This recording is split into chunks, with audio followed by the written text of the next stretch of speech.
Then madam, ya unit 2 simunga ifa kile tunaye kwa mwamba salisi.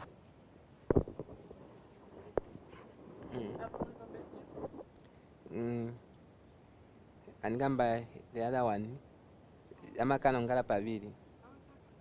Salisi, if I'm done with it, yes, that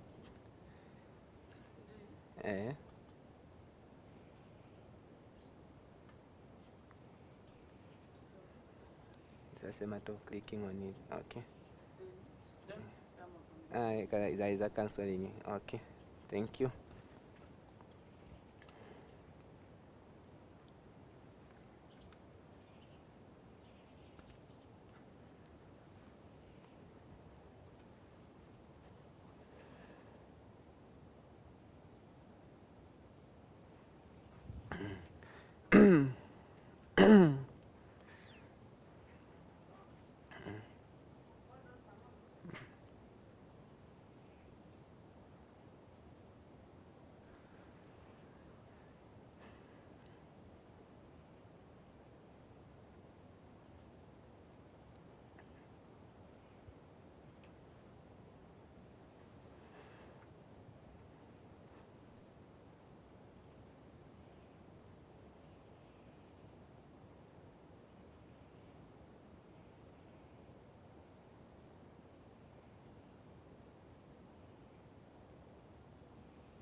Yes. Ma.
ondenza odindira.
Okay, so thank you so much.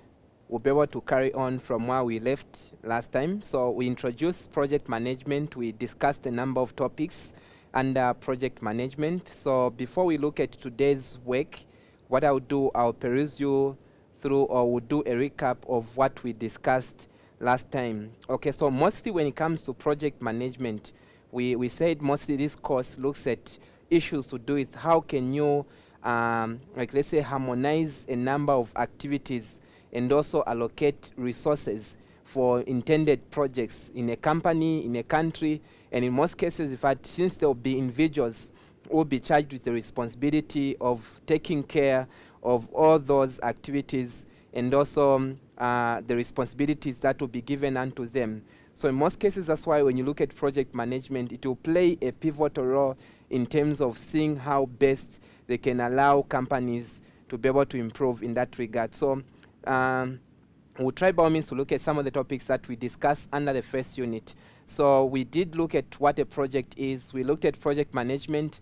We also looked at a project, categories of a project development cycle, then project management, then definition of goals, life cycles, then project selection, methods, project portfolio, then project formulation, then project manager and roles, responsibilities of a project manager, and also project teams. So that will be our last topic. Then I think today we'll also look at the second unit, so at least you are ready for your first assessment. Okay, so thank you so much. So let's look at now, we looked at what project management. We said normally this is a discipline that will look at the aspect of planning, organizing, and also managing resources to bring about the successful completion of specific project goals and objectives. So mostly when you look at project management, this is a course that will look at how you can be able to plan effectively, how you can be able to organize effectively, and how you can manage resources and also allocate resources for that intended project. So in most cases, you find a project, since it's an undertake, it's an undertake that involves certain activities which are interrelated. You find in most cases also it will look at issues to do with how are you going to achieve, how are you going to make sure at least you're able to do to achieve those goals and objectives for that stipulated project. So in most cases, that's why you find a number of companies will spend much of their time trying to look at how best they can be able to achieve all these goals and objectives. Okay, so we also looked at functions of project management. We said project management course plays a pivotal role in terms of defining, okay, what a project is, in terms of you understanding what is involved in a project. So it will lay a foundation in terms of you having clear-cut insights in terms of what a project is. Then project planning in terms of you having a roadmap, okay, how are you going to achieve your goals? How are you going to allocate your resources? How are you going to fund your project? How are you going to ensure at least there's monitoring? So in most cases, you need to make sure at least you should have a plan that will act as a roadmap for your project. Okay, then there's a project control. So under project control here, it will include a number of activities that keep the project moving towards a goal, that keeps the project not to deviate from what you had already planned earlier on. So since most, in fact, a project will give a guide. So when you're controlling, you're trying to make sure this or any error that might be recorded should be rectified. Any manner of, like let's say, deviation should be corrected. So that's why in most cases, a project plays a pivotal role in terms of project management. Okay, then we also looked at the importances of project management. So since project management equips you with certain skills that allows you to be able to undertake a number of activities in terms of projects, in terms of, like, let's say, related activities. So in most cases, that you as managers at that level, it will allow you to attain certain skills in terms of understanding the product life cycle, okay, global competition, knowledge explosion, corporate downsizing, then increase customer size. Then we also looked at project management process. We said there's a first stage, which is initiation process, then there's planning stage, implementation stage, controlling stage, then closing stage. We also discussed these in detail last time when we had our session. Then we also looked at what a project is. So in most cases, when you look at a project, you can never manage a project. So we can't talk about project management minus us having projects. So projects is just like the core of project management. It becomes easier for you to have individuals who are called managers to be able to manage all these activities or to manage these projects. So in most cases, that's why in most cases when you're looking at what a project is, it will allow you to be able to understand what is involved. It will allow you to be able to understand what is required. So in most cases, that's why in fact a company would try by all means to consider issues to do with a project. So a project, normally they're saying it's a one-shot or a times-tested or goal-oriented, okay, or undertaking requiring the commitment of various skills and resources. So it is a combination of human and also non-human resources put together in a temporal organization to achieve a specific objective. So that's what a project is. Okay, so in most cases, when you look at a project, it will also look at issues to do with time-bound, issues to do with, like, let's say, assembling a number of activities, issues to do with, like, bringing resources together, issues to do with you coming up with a budget. So in most cases, in fact, all these will play a pivotal role when it comes to a project. Then we also looked at project characteristics. I think you remember we said a project should have objectives, a project should have commencement and also completion time. Then a project should also have a number of participants. Then a project should also call for teamwork. Then we also said a project should be unique, or a project should be subject to change.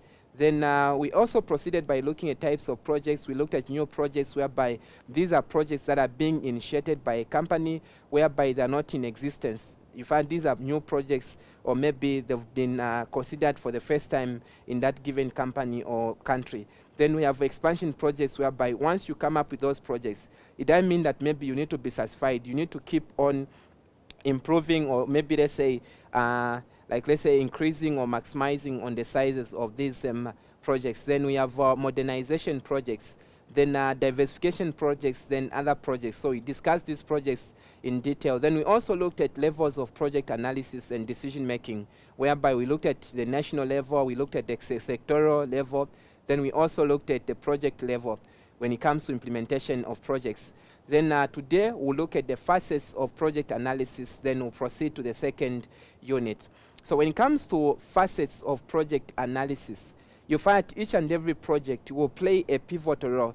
But in most cases, in fact, you as a manager, for you to fully understand what is involved under a project, you need to make sure at least you're able to do what? To do a number of analysis. So when it comes to a number of analysis under projects, we have a number of them. So the first one is what we call technical analysis. So when it comes to the technical analysis, it looks at all technical works, all technical requirements in terms of, like, let's say, the layout, in terms of the engineering part, in terms of, like, let's say, the design. So in most cases, when it comes to technical analysis, this analysis is whereby you as a project manager or maybe the project team will be able to assess okay, a given project in terms of its requirements, in terms of the design, in terms of the location, in terms of the timing, and also in terms of the choice of technology. So when it comes to technical analysis, the first one is to look at the design. How are you going to maybe, let's say, position your equipments? How are you going to make sure all the requirements are put in one place? So that's why you need a certain design that will make maybe your project to be easily executed or maybe completed. Then you look at the project location. You need to be able to know where are you going to consider your project. So if you want to do maybe say research, you want to do maybe to come up with a product, or maybe you want to come up with a plant. So in most cases, you need to look at a place that is accessible, a place that has a number of, like, let's say, infrastructural advantages in terms of good road networks, in terms of communication, okay, then activity timing, then choice of technology. So in most cases, a project, you need to make sure at least you're able to assess whether you need like, let's say, advanced technology. So in most cases, if maybe you're looking at the choice of technology, it would be very, very much advisable for a company to look at now technology that is more advanced, or technology that will enable a company to stand out. You remember last time we looked at, or maybe you've heard about people talking about strategic advantage, whereby a company will have that advantage, the market advantage. It will have, like, let's say, a lot of, let's say, pros, or maybe, let's say, merits for them because of being able to adopt, like, let's say, a good technology. Then appropriateness of technology. You need also to look at issues to do with, is that technology required in your project? Because sometimes if maybe you choose technology or you adopt technology that is not required, in most cases sometimes it will lead to issues to do with like maybe you having challenges with balancing up in terms of, like, let's say, the cost, because you need to spend in terms of each and every project. Then when it comes to the next one, which is economic analysis. So when it comes to technological analysis, in most cases, in fact, you'll be able to analyze the technological side in terms of the engineering side, in terms of the plant layout side. But when it comes to the next assessment, so you find you as a project manager, or you as a project personnel, maybe you're part and parcel of that project team. What happens once you're done with analyzing the technical side in terms of the equipments, the machinery, the layout, the design, the technology, the mechanism, at the end, in fact, now you need to proceed by doing another assessment. So you need to assess now, how is the economic situation in that given country or in that given area where you're doing your project from. So in most cases, once you do this evaluation, it becomes easier for you to tell whether your project will excel or maybe your project won't excel. So that's why in most cases you need to have ample time for you to look at all these in a detailed manner, so at least it becomes easier for you to be able to understand fully about what is involved under, like, the economic analysis. So in most cases, since you're doing analysis, you're doing assessments, it becomes easier under the economic analysis because you look at all the critical or the indicators in an economy. So in most cases, when it comes to economic analysis, you want to look at how the country economic status is. So there are certain instances whereby when you look at the demand, the supply is very low in that country, resources are inadequate, maybe there's scarcity of resources, then sometimes maybe the currency is not performing well in terms of the local currency and those foreign currencies, the major currencies. Sometimes maybe you're looking at issues to do with the poor GDP, there's high inflation, like in Zambia now, you can tell to say there's hyperinflation, whereby the prices of commodities, the prices of resources, they keeps on, like, let's say, skyrocketing. So in most cases, by doing that automatically, it becomes difficult for a country, for a company to be able to excel. So when it comes to issues to do with the economic analysis, you need to look at resources. How available are they? So I've seen a number of, like, let's say, companies that will struggle with certain projects because they need to start importing those resources, or maybe the requirements, or maybe the things that they require or resources in that given project, which becomes a cost at the end of the day. So that's why here they're talking about opportunity to cost, whereby you can maybe consider to say, if we can't import from outside, where can we find these resources? So if you consider like maybe finding those resources locally, automatically it becomes a plus because you would have managed now to be able to work on the cost. Then once you're done with the economic analysis, once you know to say the economy is stable for that given country, what you need to do next is to look at the aspect of like the major question in terms of the funding, in terms of like, let's say, the inflows, the outflows, the expenditure for that given project. So in most cases, you find there are certain projects whereby you need to spend so much in terms of your completing that project. So what happens in that regard, in fact, you need to be able to understand as a company in terms of finding how you're able to do it. You're able to make sure these funds are so in abundance in terms of like that given project. So when it comes to financial analysis, the major question here, they're saying you need to look at the budgeting side. Are those funds enough for that project? Where are you going to source those funds? So by doing that, it becomes easier for you to know that at each and every level you require certain resources, or maybe you'll be able to know the amounts in terms of money, in terms of like, let's say, the monies that are required. Okay, then the other one is social analysis. So under social analysis, you're looking at now the society, because each and every project you find, in most cases, it will come from different areas. It will come from different, like, let's say, societies and communities. So in most cases, that's why you need also to analyze, so at least you know the demographic side or details of that given society, because you can't be talking about maybe a project that is so big whereby in that area there are no people. In that area, in fact, it's an area which is not accessible. It's an area that does not have resources. So by doing that automatically, it becomes difficult. So that's why, since you are dealing with people in that given community, you need to make sure at least you see how best your project is able to sustain them, how best your project is able to change their lives, how best is the project going to do it, to make like them be able to understand fully about, like, let's say, that project. Then we have institutional analysis, whereby now it's the outcome of the development projects that depends on the quality of the institutions responsible for them. So in most cases also you need to look at now the caliber of the institution that is in charge or that is mandated to carry out a lot of works of that given project. So by doing that automatically, it becomes easier now for you to understand fully, like, let's say, the nature of the institution that is in charge of that given project. Okay. Then we have also the other one, which is environmental analysis. So when it comes to environmental analysis, under this one, you find it's done to ensure that there's sound management and use of raw materials. Okay, so there should be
Okay, then so when it comes to the environmental analysis, so this one is normally done to ensure that the sound management and also use of natural resources. So in most cases, when you look at the environmental analysis, like in the country Zambia, we have this agency that is mandated, or maybe that monitors all companies or all projects in the country. So when it comes to environmental analysis, we've got the Zambia Environmental Management Agency, or ZEMA, whereby this agency, it looks at the aspect of being able to monitor each and every project, maybe that is done by the local contractors, or maybe it's foreign contractors. So by doing that, in fact, they want to make sure at least those projects that you are undertaking as a company, they do not impact the environment or maybe the community. In most cases, they want you to be able to conserve. So in most cases, what happens when it comes to environmental analysis, you need to look at issues to do with like the deforestation, the soil erosion, the overexploitation, the renewable resources, the pollution aspect in terms of like where you'll be doing your operations from in that given project. So in most cases, that's why in fact projects, they play a pivotal role.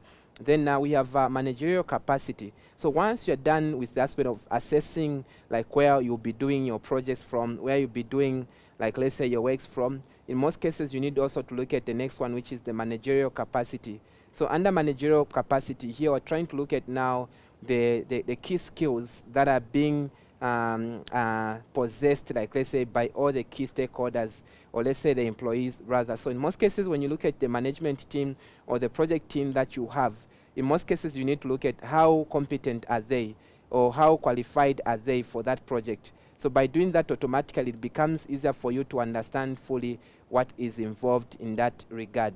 So in most cases, there are certain instances whereby if you don't assess the capacity of your management, or let's say your project team, sometimes in fact now you are spending so much on this, then you lose out, because each and every project you need to have like resources for it. Okay, then we'll look at the product life cycle or project life cycle. So when it comes to a project life cycle, each and every project will commence, each and every project will have a starting time, each and every project will have the ending time. So in most cases, when it comes to a project life cycle, we're looking at now the stages, or maybe the time that will be taken from the initial stage up to the completion stage. So when it comes to project life cycle, in most cases you find there are certain projects that will take a long period of time for them to be executed. There are certain projects again that do not take a long period of time for them to be executed. So in most cases, that's why in fact there are quite a number of issues surrounding all these projects. So the first one we're trying to look at now, the project life cycle. So the first one, idea conception or project identification phase. So the first stage under product life cycle is whereby now it begins with you identifying, okay, a project ideas that appear to represent a high priority, okay, use of the country's or organization's resources. So since you're looking at priority areas, in most cases under this stage, this is the initial stage whereby you'll be able now to come up with ideas about that project. You're able to come up with maybe like let's say resources on how you're going to do it, to work on those like let's say projects. Then the next one, once you come up with those ideas, to say since you want to undertake that project, once you're satisfied with the idea generation, then now you need to proceed by looking at the next stage, which is project preparation or definition phase.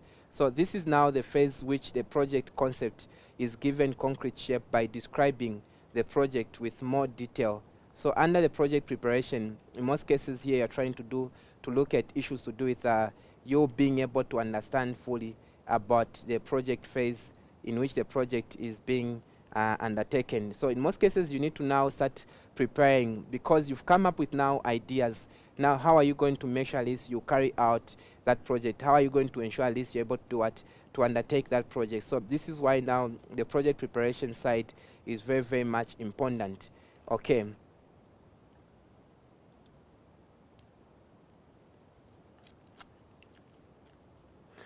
Okay, then the next one is project organization phase. So this is now you follow the project definition phase, and also it involves the preparation of the project execution plan with the following components.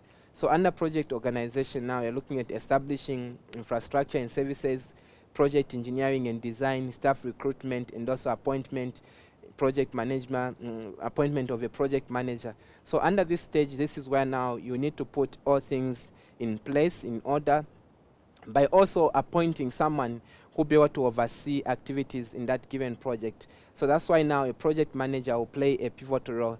Then once you're done with the project organization, now you need to consider project implementation. This is now a stage where you're able to apply, a stage whereby you're able now to put into practice that which you're supposed to do as a company. So under project implementation, in most cases, in fact, a company will be able to a company will be able now to consider issues to do with like them being able to implement that which they want to do as a company or as an organization.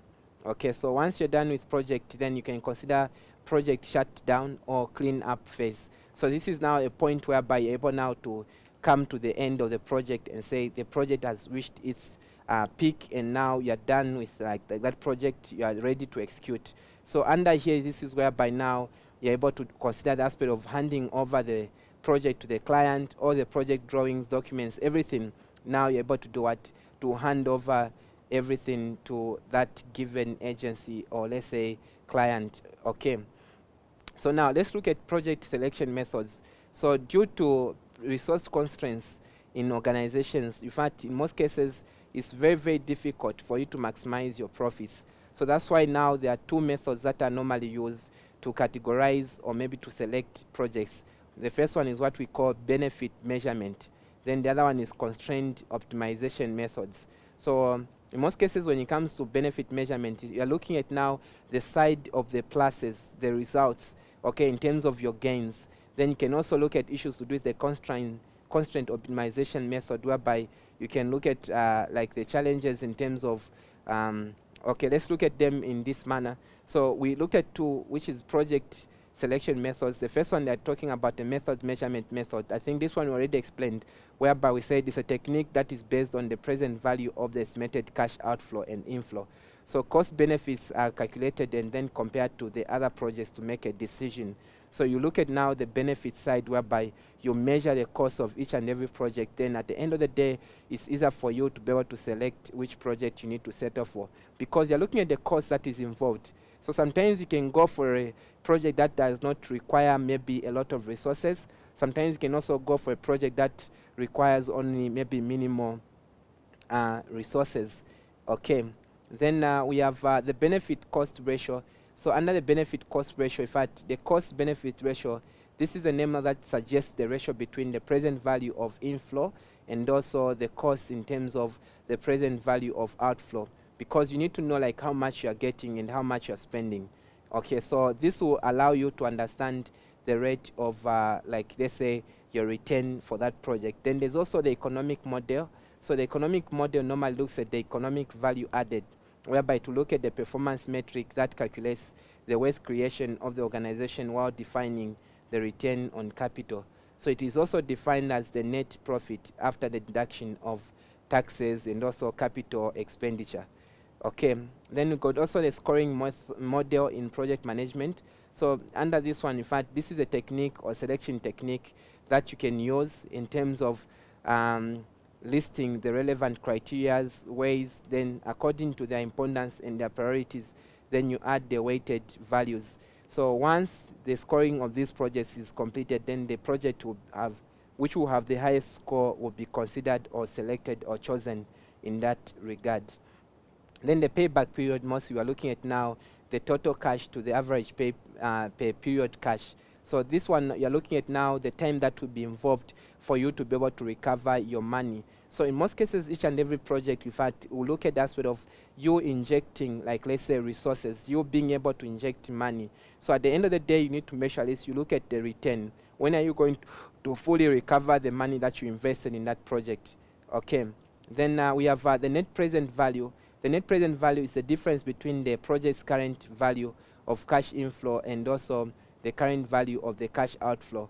Then we have the discounted cash flow.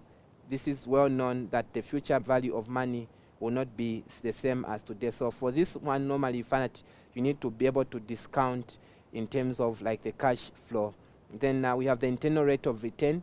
So this is the interest rate at which the net present value is 0, and also is attained when the present value of the outflow is equal to the present value of the inflow. So mostly you're just like trying to look at now the actual cash inflows in most cases. Then you consider the net, whereby you remove all the depreciation. Then it becomes easier for you to know the actual return. Then opportunity cost, here you're looking at you being able to oversee the current opportunity to consider certain other opportunities in that regard. So the opportunity cost also plays a pivotal role in that regard. Then constraint optimization methods. So this one normally you're finding that you're trying to look at mathematical models in terms of selection of projects. So they are used normally for larger projects, whereby you need to do computations, you need to do mathematical calculations, you need to use certain, like let's say, arithmetics for you to be able to select a certain project. So once you're calculating, then those numbers will be able to tell you, or those numbers will be able to show you which project is best and which project is suitable, or maybe optimal, or let me say the best among the rest. And then there's also non-financial considerations, whereby sometimes you don't just base much on the financial side. Sometimes you're able to select a project based on certain other factors in terms of like the organizational goals, what you want to achieve. Then at the end of the day, it's easier for you to select that given project. Okay. Then we'll be able to look at who a project manager is. So a project manager, like the way we put it earlier on,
okay, so now we'll look at a project manager. So who is a project manager? So in most cases, you need to know that for each and every project, there should be someone who's in charge of that given project. There should be someone who's able to oversee that project.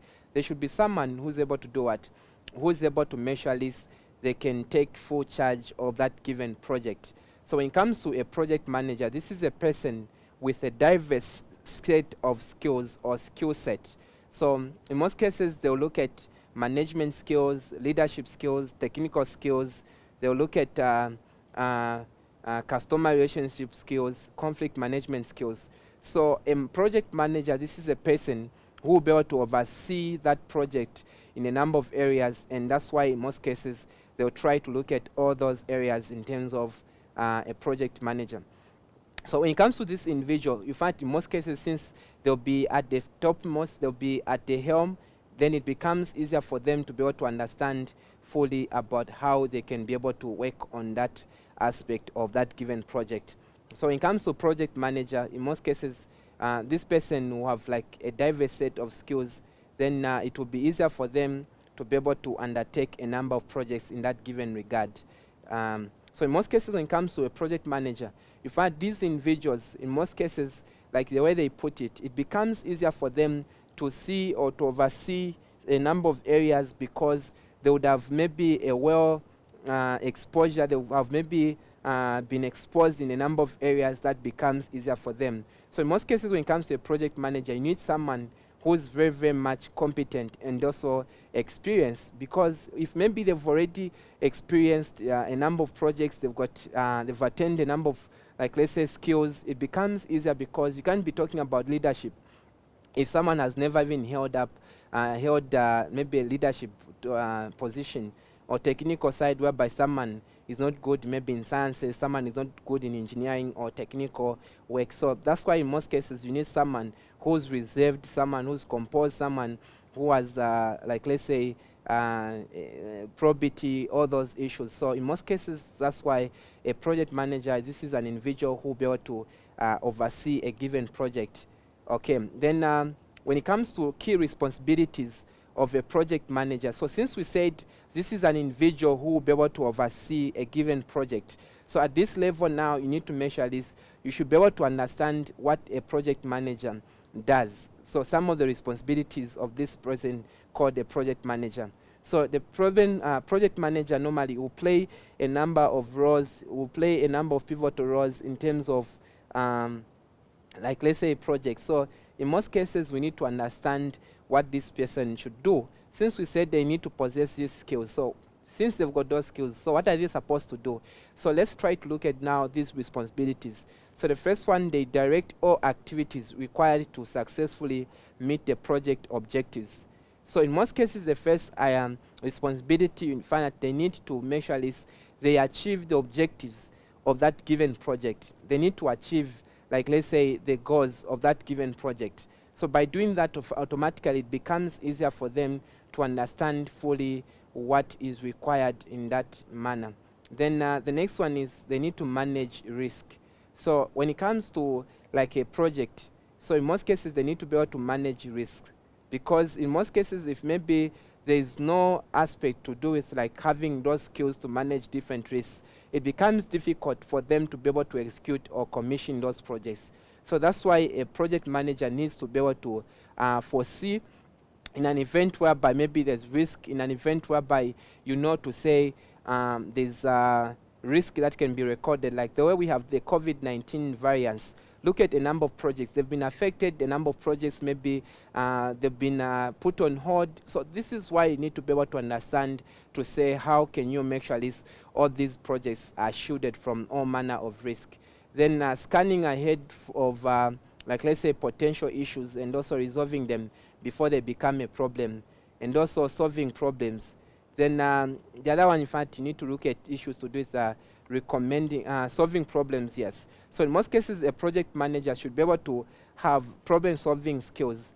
There are times whereby maybe there's a problem that has been recorded in that company or in that project. So you, as an individual who's put at the helm, or maybe in charge of that given project, you need to be able to understand how you can be able to do what. You can be able to manage that project, how you can be able to execute, like, let's say, that project.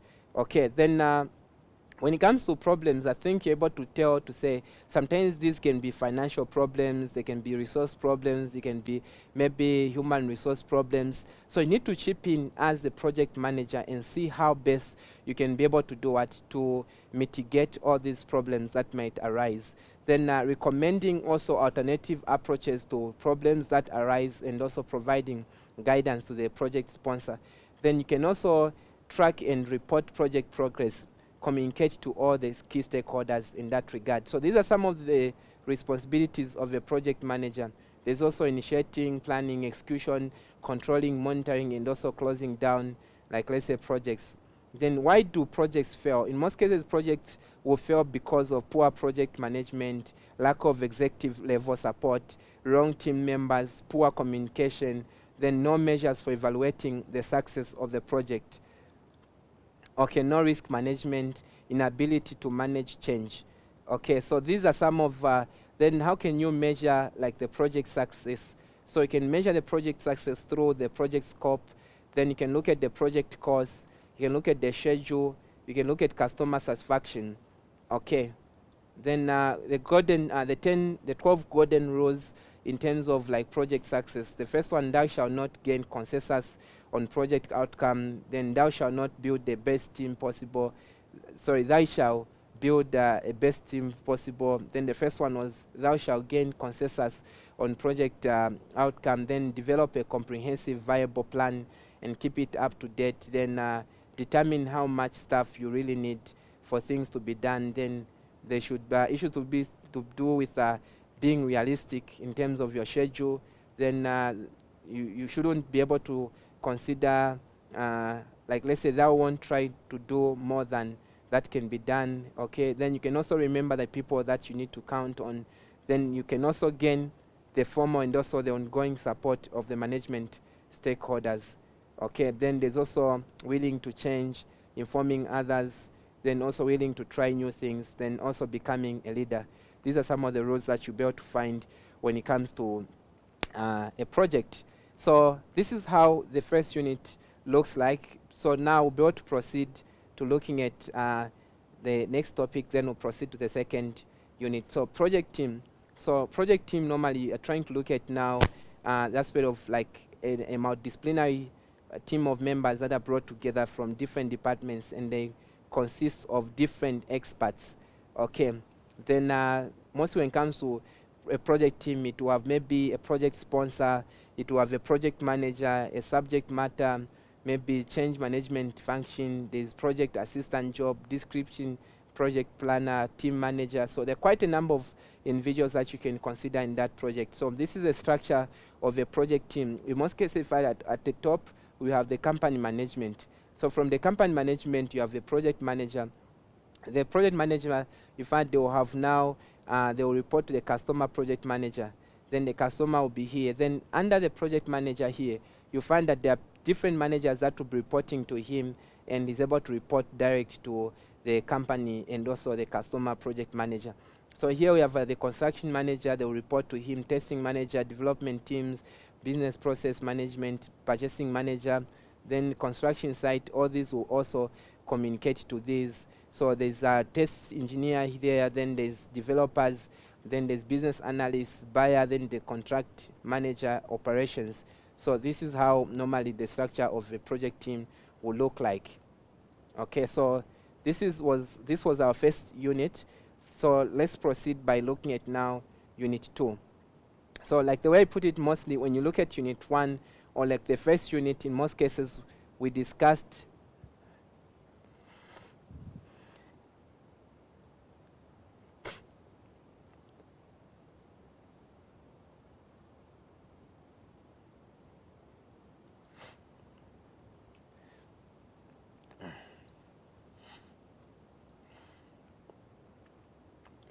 okay, so now let's look at the second unit. So under the second unit, you find that we are looking at project organization and conflict management, form organization, structure, then organization design, types of project organizations, conflict origin and consequences, and also managing conflicts. Okay, then team methods for resolving conflicts. Okay, then let's look at what a project organization is.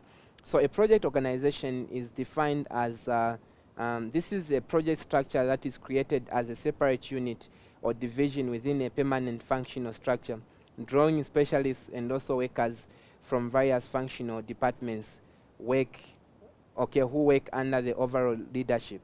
Okay. Then when it comes to us being able to define what a project organization is, I think you remember I told you to say you can't be talking about, like, let's say a project team, you can't be talking about projects, you can't be talking about project management without you having a project organization. Because since you're trying to achieve certain objectives, certain goals at the end of the day, that's why now you need to fully understand what is involved when it comes to a project organization. So when it comes to a project organization is preferred as the means whenever a well-defined project must be dealt with or the task is bigger than anything, so the organization is accustomed to. So when it comes to a project organization, you are trying to look at now a project whereby it's well defined, then also the people that will be able to deal with that, and it becomes easier for them to be able to understand what is involved. Then when it comes to a chart of a project organization, this is how a project organization will look like rather. So in most cases, since you are looking at the composition of maybe members in that given project. So it becomes easier for you to be able to understand the the composition of a project organization. So a project organization will have a president there, it will have production department, it will have the finance, marketing, engineering, and research department. Then it will have a different like, let's say, lines of managers who will be in charge of each and every level. So this is how a project organization will look like. So what are some of the merits of a project organization? Why do you think you need to look at a project organization? So a project organization will have the following pros. So the first one is concentrated attention on project work. Then there's advantages of team specialization. Then there's ability to cope with environmental influences. Then there's timely completion of the project. So these are some of, like, let's say, the merits of a project. So concentrated attention on the project work, then advantages of team specialization, then ability to cope with environmental influences, then timely completion of the project. Then let's try to look at some of the limitations of a project organization. So the first one is problems of coordination. Then there's unclear definition of relationship, feeling of insecurity among personnel, then duplication of efforts. So before we even proceed to the limitations, when it comes to the merits, in fact, in most cases, a project organization allows you to be concentrated, whereby you look at now being attentive in terms of what you're doing. So there's attention to duty, because each and every person will be given a role or a responsibility in that given organization. Then there's also advantages of team specialization. Then there's issues to do with ability to cope with environmental influences. Then there's also timely completion of the project. Okay. Then when it comes to limitations, in fact, there are problems of coordination. There are instances whereby a project is very big, of which it involves a lot of areas, it involves a lot of individuals, it involves a lot of activities. So at the end of the day, it becomes a challenge, and that's why sometimes, in fact, it becomes difficult if maybe a project is not well coordinated. Then there's unclear defined relationship. Sometimes, in fact, there are instances whereby a team or maybe a project organization will have a number of players. So sometimes, in fact, maybe each and every player wouldn't maybe understand fully how they need to relate to each other. Sometimes maybe the other person will be feeling as if maybe they're on top of the other, they don't know how to relate, and it becomes an issue. Then there's also a feeling of insecurity, whereby when you look at these personnel, we said they have different skill set. They have different skills within them. So in most cases, in fact, sometimes there's that insecurity whereby sometimes other personnel will feel as if maybe they are highly acknowledged in that given project. Then there's also duplication of efforts, whereby you can start now again doing the same thing over and over again. At the end of the day, in fact, it can lead to the project lagging behind. Then let's look at types of project organizational structure. So the first one is what we call functional. We have project, matrix, then we have composite. Okay. Okay, so let's try to look at what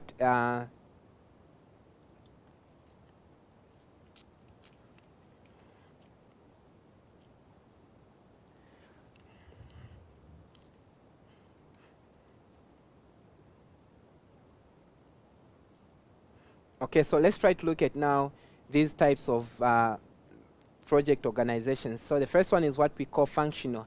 So in most cases, when it comes to a functional organization or project organization, in most cases, in fact, these are divided under or along functional lines. So in most cases, each division will be organized by the work type, such as engineering, production, or sales. So in most cases, when you look at functional organizational structures, organizations, in most cases, they will look at a number of, like, let's say, areas in terms of each and every department, in terms of each and every area of speciality.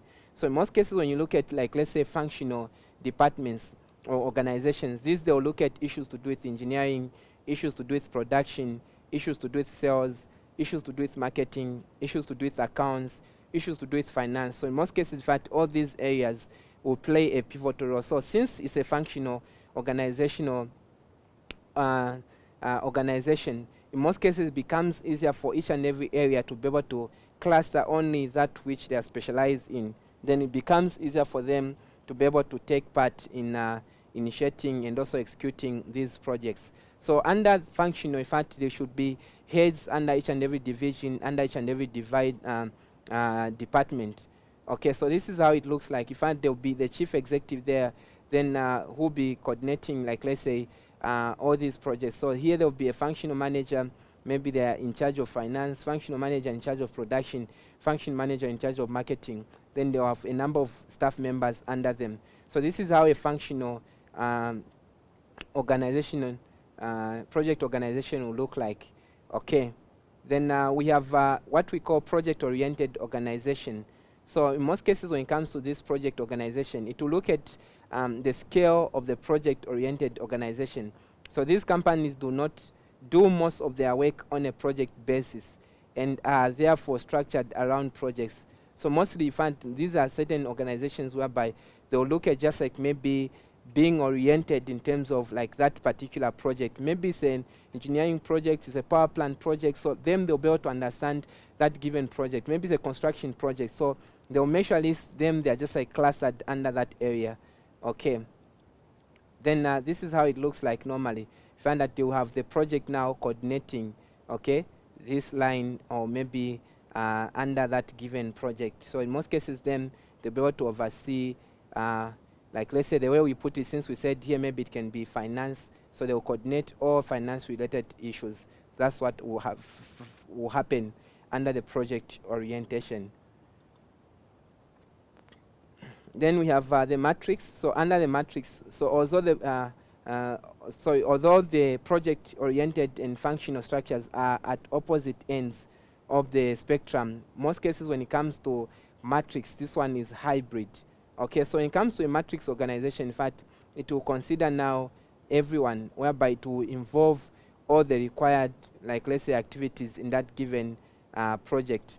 So then composite fund, this is a functional organization and project-oriented organization, opposite ends. Then the matrix then fall somewhere in between. So, but this is not possible, or this is possible to utilize both structures at the same time. So in most cases, you find a composite will try to consider merging a number of, like let's say, organizations. Okay, so this is how it will look like. Okay, then let's look at formal organization. So what are formal organizations? So what are formal organizations? Okay, so we'll be able to look at formal organization in our next session. So we'll be able to look at what formal organizations are. I think we can look at formal organizations, then when we meet next, or when we have our session next, it will be easier for us to proceed by looking at the remaining topics. So when it comes to formal organization, this is a delegation of authority and relationships among the organizational members. So it works along predetermined set of policies, plans, procedures, schedules, and also programs. So this is the most formal in most cases, whereby everything that happens in that given organization, it should be formally acceptable. So then when it comes to formal organization, these are some of the definitions. The first one, they're saying a formal organization, it is a system of well-defined jobs, okay, each bearing a definite measure of authority, responsibility, and also accountability. So the whole consciously designed to enable the people of the enterprise to work. Okay. Then there's also, we'll look at also some of the key features, okay, of formal organization. So I think when we meet next, we'll be able to look at now the features of formal organization. So we'll be able to discuss these features once we meet in our next session. So thank you so much. Have a blessed day. Bye-bye.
All right, so this is business law.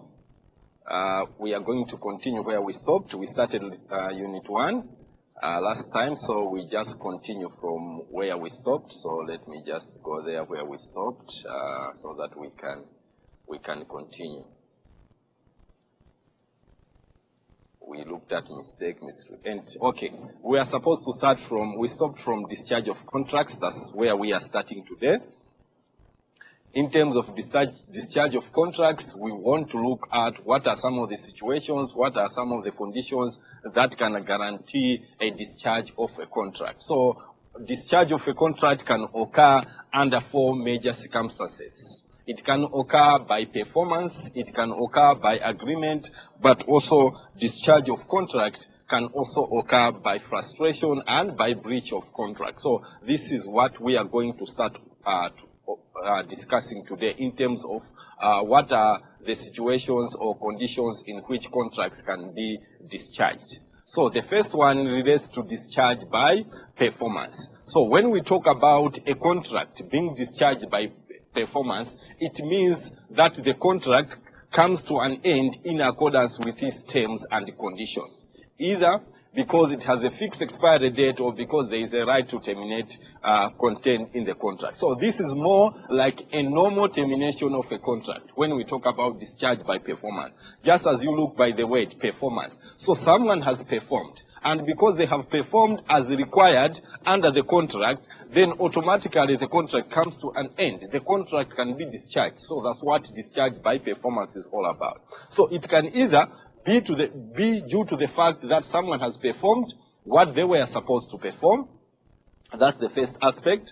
Or it can relate to it has reached an expiry date. For example, you agree that we are giving you a contract for 1 year that will run from this date to that day. So when that 1 year finishes, automatically that contract finishes. So that type of discharge is called discharge by performance. So it can either be done because the terms of the contract has been met, or because maybe the date for the expiry of the contract has also been met. So that's what discharge by performance is all about. Another one is what we call as discharge by agreement. So discharge by agreement, we are talking about a situation whereby the parties to the contract agree that the contract should be extinguished. They agree mutually that the contract should be terminated. And this is also sometimes what is referred to as waiver. So as long as another consideration is made to that effect, this release is what is referred to as a waiver. So it is by mutual agreement. It's not that the performance has been done or maybe the expiry date has been reached, but because of other factors, other consideration, there is that mutual consideration and there is that mutual agreement by the two parties to say, okay, let's just discharge this contract. Let's not continue with this contract at this point. So that type is called discharge by agreement. It is that discharge whereby mutually the two parties will agree to say, I think let's not continue with this contract. Let's have this contract discharged.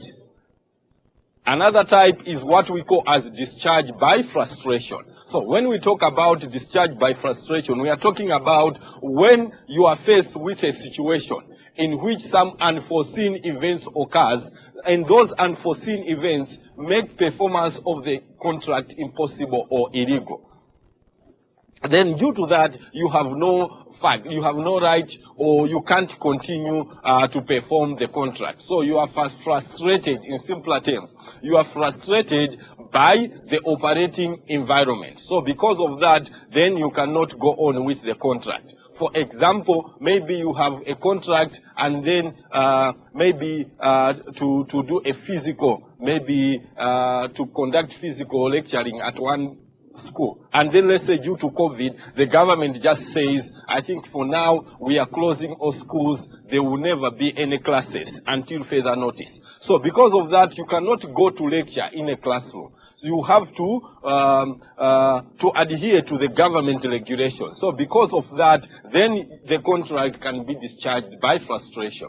or sometimes maybe the government put in place a law, which maybe there is something previously that was allowed by law, and you are employed to do that. But then the government comes in and put a law to say this thing now is illegal. So because of that law, then that means there is some illegality now if you are to perform those activities under the contract. And that will necessitate the need for the discharge to be, for the contract to be discharged. So that's what discharge by frustration is all about.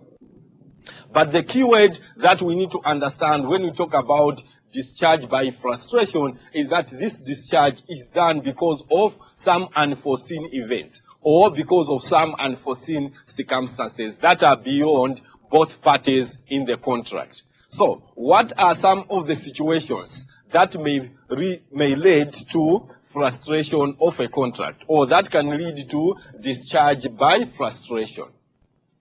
The first one, as I already explained, is change in law or operation in law. You can also talk about destruction of the subject matter of the contract. You can talk about non-occurrence of an event for which a contract was made. So you had planned to say, if this occurs, then we are going to do this, and you draw a contract out of that. But then if that occurrence doesn't occur, then there will be no need to have that particular contract. Change in commercial purpose of the contract, and also death or personal incapacitation. So these are some of the conditions that will lead to discharge by frustration. And discharge by frustration is only actionable with proof of the factors that are below. So there should be evidence. There should be proof to justify the need for discharge by frustration. So that's what we are talking about when we talk about the acid test for discharge by frustration. The first one is that both parties should have not contemplated of the event occurrence. You remember we talked about discharge by frustration happening when there is an unforeseen circumstances or situation. So it means both parties did not contemplate or did not foresee that that event is going to occur. The other one is that the event should have made the contract fundamentally different from the original. Just as I said, maybe it was about physical conducting of classes, and then due to COVID, the schools has been closed. So if you are to still conduct classes, you need maybe to move to online classes, which will be different from the initial contract or the original contract, which was about physical classes. So that can justify discharge by frustration. And no party should have been responsible for its occurrence. So this is a situation whereby anything that happens is beyond both parties. And no party to the contract is responsible for this. And also the parties to the contract should not have intended to be bound by the results of the event. So both of them are not bound by the results of the foreseen event. So when we talk about the breach of contract, we also looked at another discharge, which is discharge by breach. So in terms of discharge by breach, there are two major categories that we look into. And that's a situation whereby one has breached the terms and conditions of the contract, and then this necessitates the need for the contract to be discharged. So you can have what we call as anticipatory breach, but also you can just have what we call as breach in general. So when we talk about anticipatory breach, we are talking about it in two major categories. We are talking about repudiation, but also we are talking about disablement. So when we talk about repudiation as discharge as a reason for discharge by breach, we are talking about a situation where there is clear and absolute refusal to perform. So the other party, despite the fact that they've signed up to the contract, they end up refusing to perform the contract. They ended up giving up complete and absolute refusal to say, yes, we signed, but we are not performing the contract. So that's what repudiation is all about. And on the other side, you have what we call disablement. So disablement is where a party disposes elsewhere of the specific things which form the subject matter of the contract. Maybe there was a need to say, if you are to perform this contract in this area, there should be this thing. but then it happens that that condition is not available. So that can also be like a disablement, because now you don't have the equipment that maybe was supposed to help you to do the things that you are supposed to do under that contract. And when you talk about a breach of contract, it is committed when a party without lawful excuse, one, fails or refuses to perform what is due and for them to perform. Two, they perform defectively. So it's either they fail or they refuse, which is the repudiation, or they fail to perform as expected, or one of the parties is incapacitated from performing. So these are the conditions that can lead to a breach of contract, whereby a party refuses to perform, or they perform but not to the required standard, they perform defectively, or there are incapacities that are there that can make the other party not to be able to perform the contract. So, in terms of breach of contract, there are some remedies that are there when you have a situation of a breach of contract. So, the remedies include payment of damages, but also one party can be able to get injunction. So it's either you can be paid damages to say, okay, because I've suffered loss, I've suffered this and all that, then the court can make a decision to say the other party pays the other party that has suffered damages, maybe this much or a certain amount. So that's what damages is all about as a remedy for a breach of contract.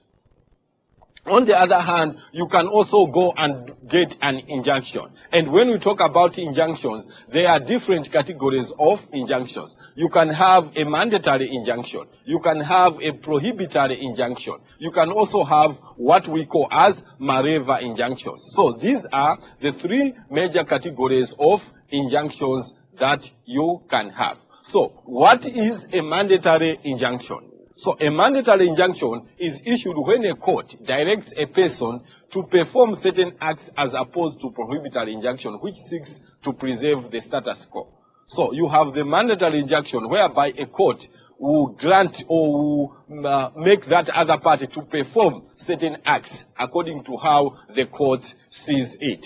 So the defendant named in a mandatory injunction must undo the wrong or the injury that one has caused. So you have caused a wrong. You have caused an injury into the other party. So the court will sanction you to undo that wrong, to correct that wrong thing, and then do the things the right way that they are supposed to do. So that's what mandatory injunction is all about.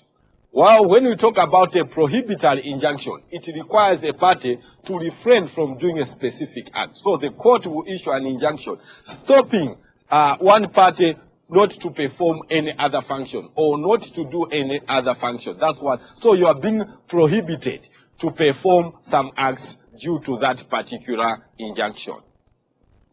And when we talk about Mareva injunction, is more about a temporary injunction that freezes the assets of a party pending further order or final resolution by the court. So that's what Mareva injunction is all about. So it's more like a court issuing a temporary injunction to say, I think we are freezing these your assets until this whole thing is looked into, until a judgment is made in relation to whatever has happened by the court. So the courts will end up, by the end of the day, making a judgment. But temporarily, the court is going to issue what we call as the Mareva injunction. So Mareva injunction is a temporary injunction that freezes the assets of a party pending further order or final resolution by the court.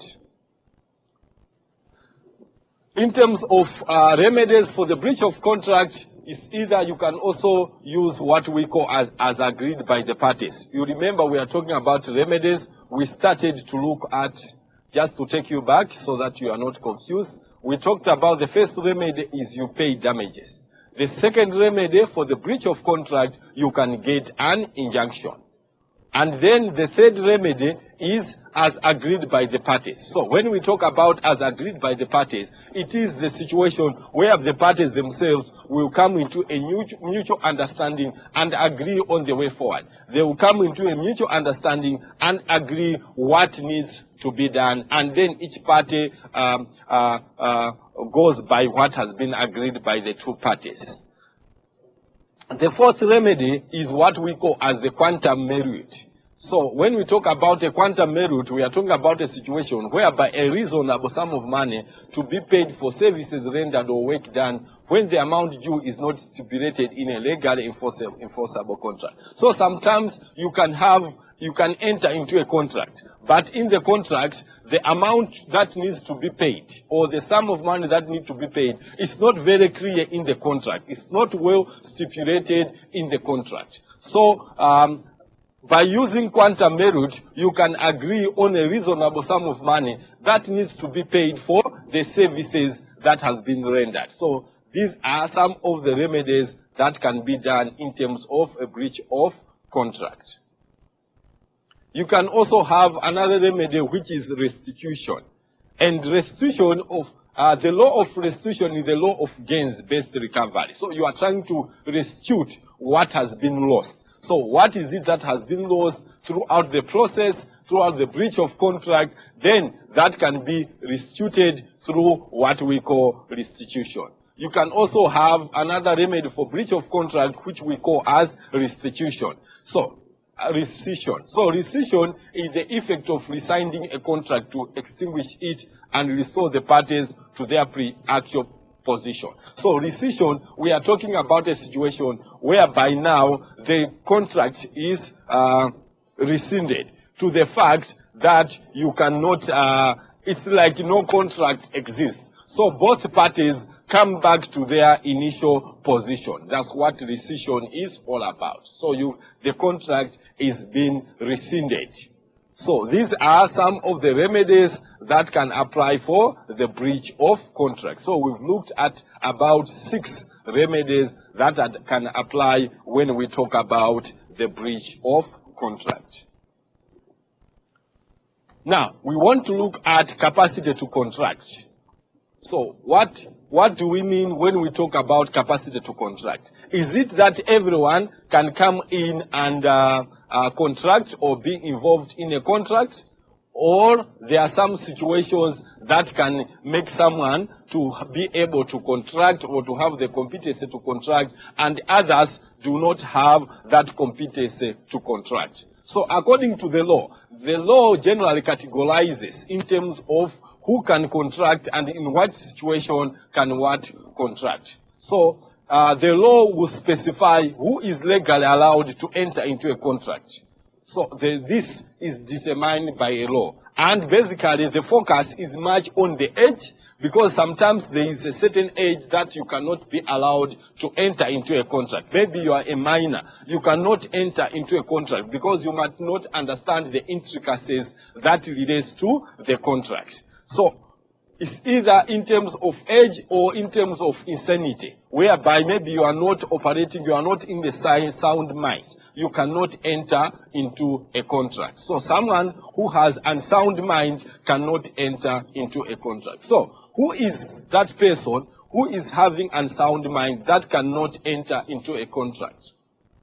So by virtue of definition, a person is said to be of sound mind for the purpose of making a contract if at the time when he makes it, he is capable of understanding it and capable of performing a rational judgment. So that's a person whom we say is a person of a sound mind. A person of sound mind is someone whom during that time, when you are discussing the contract or when you are agreeing the contract, that person is able to understand the contract, but also is able to think rationally and to make a formal judgment on how that contract can affect his life or his interest. That person will be deemed as a person of sound mind. But when we talk about a person of an unsound mind, or that one who is not in good sound mind, we are talking about a person who at that situation cannot understand the contract.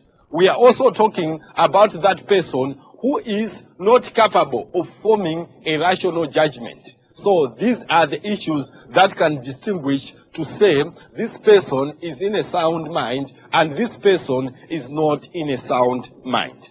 And if someone is found that they do not, they are not in the sound mind, then they are not competent enough to contract. So that person will not be allowed to contract. So for someone to contract, we should remember that that person needs to be a person who is in a sound mind. If the person is not in a good sound mind, but also is not of the required legal age, according to the country's constitution, that person is not competent to contract. And if they contract, then that contract can easily be nullified because it has been done in a situation whereby someone is either is on unsound mind or that person is has not yet reached the required age. So we are moving forward. Now we want to look at contract of bailment and pledge, and most of the time these terms are usually confused or taken as the same when we talk about contract of bailment, contract of pledge.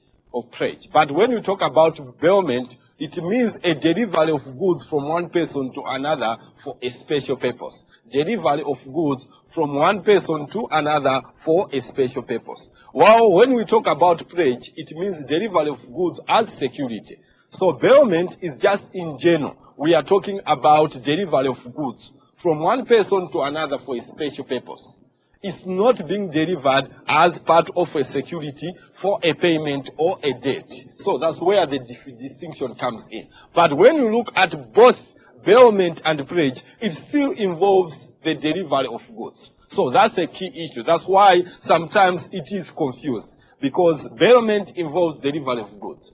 Pledge also involves delivery of goods. But the key distinction is that bailment can be delivery of goods for any other reason, for any other purpose, from one person to another. While when we are talking about a pledge, it means the delivery of goods as a security for a payment or a debt, or a performance of a promise.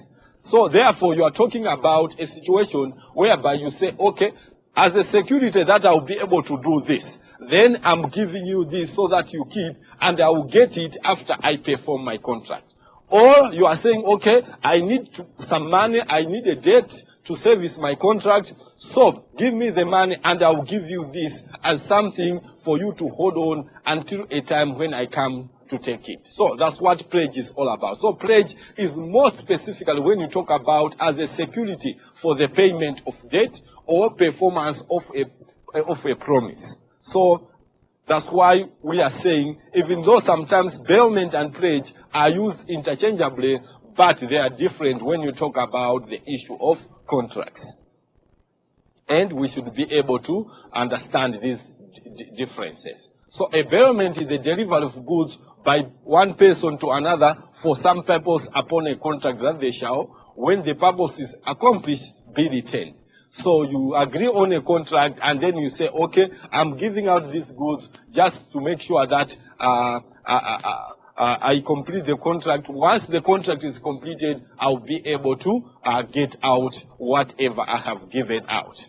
And when you talk about the person who is delivering the goods is called the bearer. So that's what it is all about. And bearer is the person to whom the goods are delivered. So that's how it goes. That's what bailment is all about. So what are some of the essential elements of a valid bailment? Because it's not just each and every bailment, but there are essential elements to say this bailment is valid. So there on the screen, those are the essential elements to ensure that there is a valid bailment. One, there should be an agreement between the bearer and the bearee, because bailment cannot happen in a situation where there is no agreement. Bailment can only happen when there is agreement between the bearer and the bearee. That's the first one. The second one is that bailment involves the delivery of goods. So one party has to take their goods and deliver to the other party. So when one party takes their goods and deliver to the other party, then we can say that bailment has happened. But another key factor when we talk about a valid bailment is that ownership does not change. So you are just giving out the thing as a surety, but that person will not change ownership. The ownership still remains with the owner of those things. So that's what it is all about. Another essential element of a valid bailment. Ownership does not change. Another essential element is that unremovable goods. So it's something you can take. It's not like a house you say, okay, I'm giving this house as a bailment. No. But you take something that you can take to that other person. You take a car to that other person. You take a TV screen to that other person. You take a fridge to that other person. You take a sofa set to that other person. So that's what it is all about when we are talking about bailment, whereby we are talking about only movable goods. Only movable goods are the ones that can be moved out. And the delivery need to be done for some purpose. But under this one, you remember a pledge. We said the delivery for a pledge is just specifically because there is a debt involved or there is a credit that is involved. But when you talk about bailment, it can be just for any other general purpose. It's not necessarily for just a credit. And when we talk about there is change in forms, whereby they will have to sign some forms and exchange some forms, that the other one is keeping some assets that relates to bailment.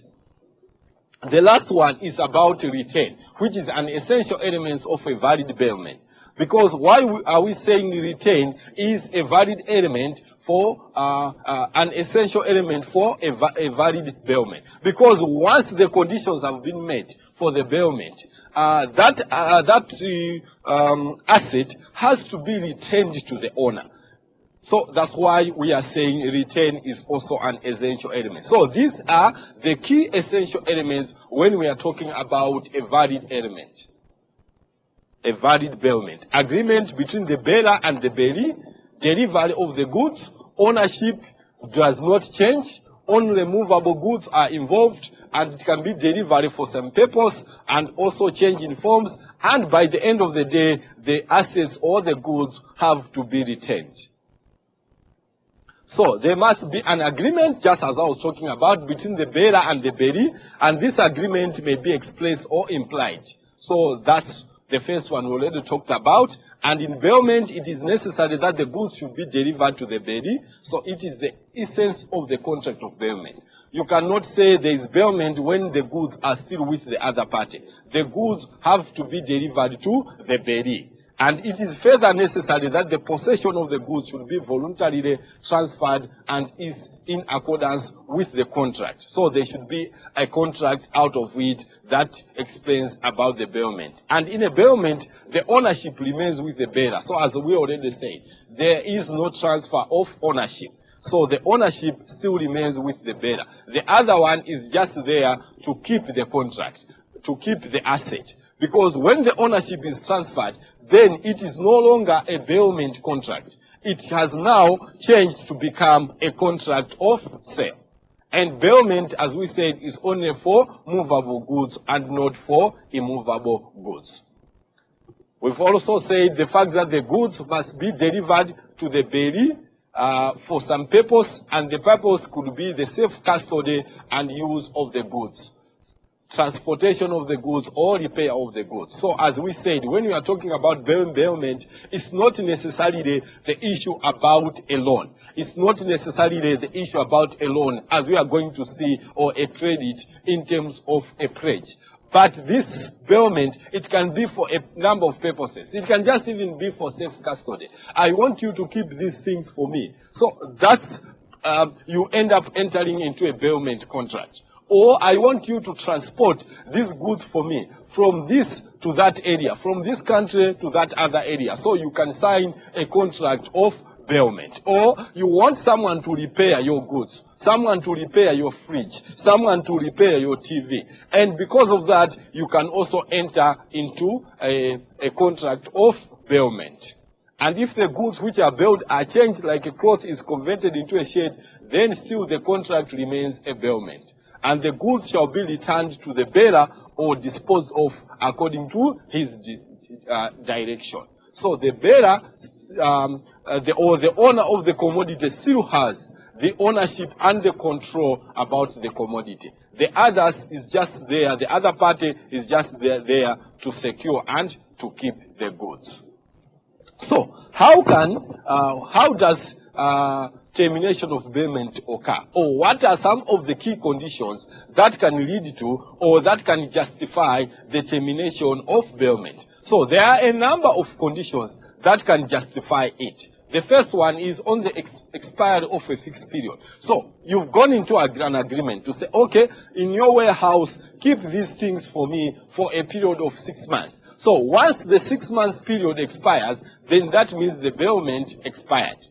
On the fulfillment of the purpose, you are entering into the bailment because you've agreed of a purpose. There is a reason to that. So once that has been achieved, you can also terminate the bailment. Inconsistent use of goods. You've asked someone to keep a car for you, just to keep for you and in a contract, and you even pay them after keeping the car for you. But then you found that they are just moving around and using your car and using your resources. So because they are not adhering to the terms of the contract, then you can terminate the bailment. Inconsistent use of goods. And also destruction of the subject matter of the bailment. If that key asset that was there for the bailment has been distracted, has been destroyed, then there is no need to have a bailment contract. Death of any party. So any party within that circle, the bailer or the bailee, if one of them dies, then you can also terminate the bailment. And the sixth one is about termination by the bailer. So the bailer, the one who is the bailer decides to terminate the bailment, then they can that bailment can also be terminated. So these are the 6 key factors that can justify the termination of a bailment, or 6 key factors that can lead to the termination of a bailment. So moving away now from the bailment, which is more general, we now move to what we mean when we talk about a contract of pledge. And when you talk about a contract of pledge, it specifies what is owed, the property that shall be used as a pledge, and condition for satisfying the debt or obligation. So you have an obligation. There is a debt that is supposed to be settled out. And then you say, as a surety, that I'll be able to settle this debt. Then what I'm saying is, I'm going to hand over this vehicle to you. I'm going to hand over this asset to you so that it shall be used as a security for that particular debt. Then you end up collecting the money. So that's what that one is all about. Like in simple example, John asked to borrow 500 from Mary. Mary decides that John will have to pledge his stereo as security, that he will repay the debt by a specific time. And when you talk about this pledge, it's either you take the asset, it depends on the agreement. It's either you take the asset and you give it to the one who is borrowing you the money or who is lending you the money, or you still keep the asset, but you sign to say, in case that I fail to pay back the debt, then the other one can be able to come and to get the asset. So that's what a contract of pledge is all about. It specifies what is owed, the property that shall be used as a pledge, and also the conditions for satisfying the debt or the obligation. So pledges are different from the sales, because as we are talking about, when you talk about a sale, you go and you buy and it's yours. But when you talk about a pledge, it's just that you are just keeping it, because you are waiting for that person to fulfill their obligation in terms of the debt. So in terms of a pledge, there is no transfer of ownership. The ownership still remains with the other party. So pledges are different from sales. In a sale, both possession and ownership of property are permanently transferred. So you have bought a thing. So the possession and the ownership changes. But when you're talking about a pledge, what just changes is just the possession. The property passes on from one person to the other. But in terms of ownership, the ownership doesn't change. So that's the key distinction when you are talking about a pledge and a sale. So the first party retains ownership of the property in question, while the second party takes possession of the property until the terms of the contract have been reached, or whatever was agreed has been fulfilled. So that's what a pledge is all about. And the second party must also have a lien or legal claim upon the property in question. And if the terms are not met, then the second party can even sell the property to satisfy the debt. So they are keeping the property because the other party did not meet their contractual, because they are expecting the other party to meet their contractual obligation.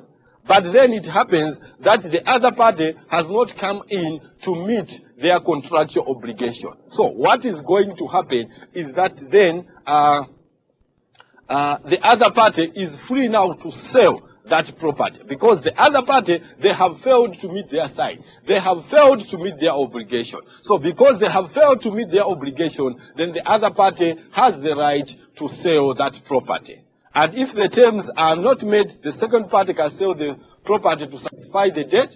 Any excess profit from the sale must be paid back to the other one. So, for instance, the debt was for 500, and then I have failed to pay the debt. The other party can sell the property. Maybe they've sold the property at 1,000. So if they sell the property at 1,000, they need to take back that 500 and give it to me. So that's what we mean when we talk about any excess profits has to be delivered back to the debtor. So still continuing, I think we've already talked about what a contract of pledge is all about. So we've already talked about that fact that it can be in terms of actual possession, meaning you move out the asset to the other one.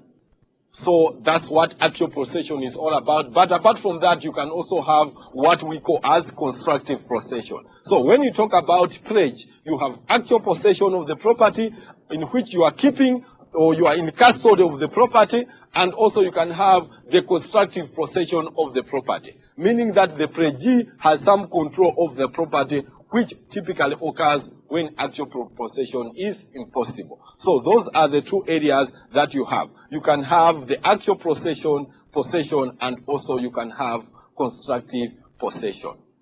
And when you talk about a contract of pledge, both parties do have certain rights and certain liabilities. So it depends on the contract that has been signed. Then the terms under which that contract has been signed need to specify what are the rights of both parties to it. What are the rights? What are the pledger's rights? What are the pledgee's rights? So all these rights and obligations and liabilities need to be well clarified in the contract. And the property cannot be used without permission unless use is necessary for its preservation.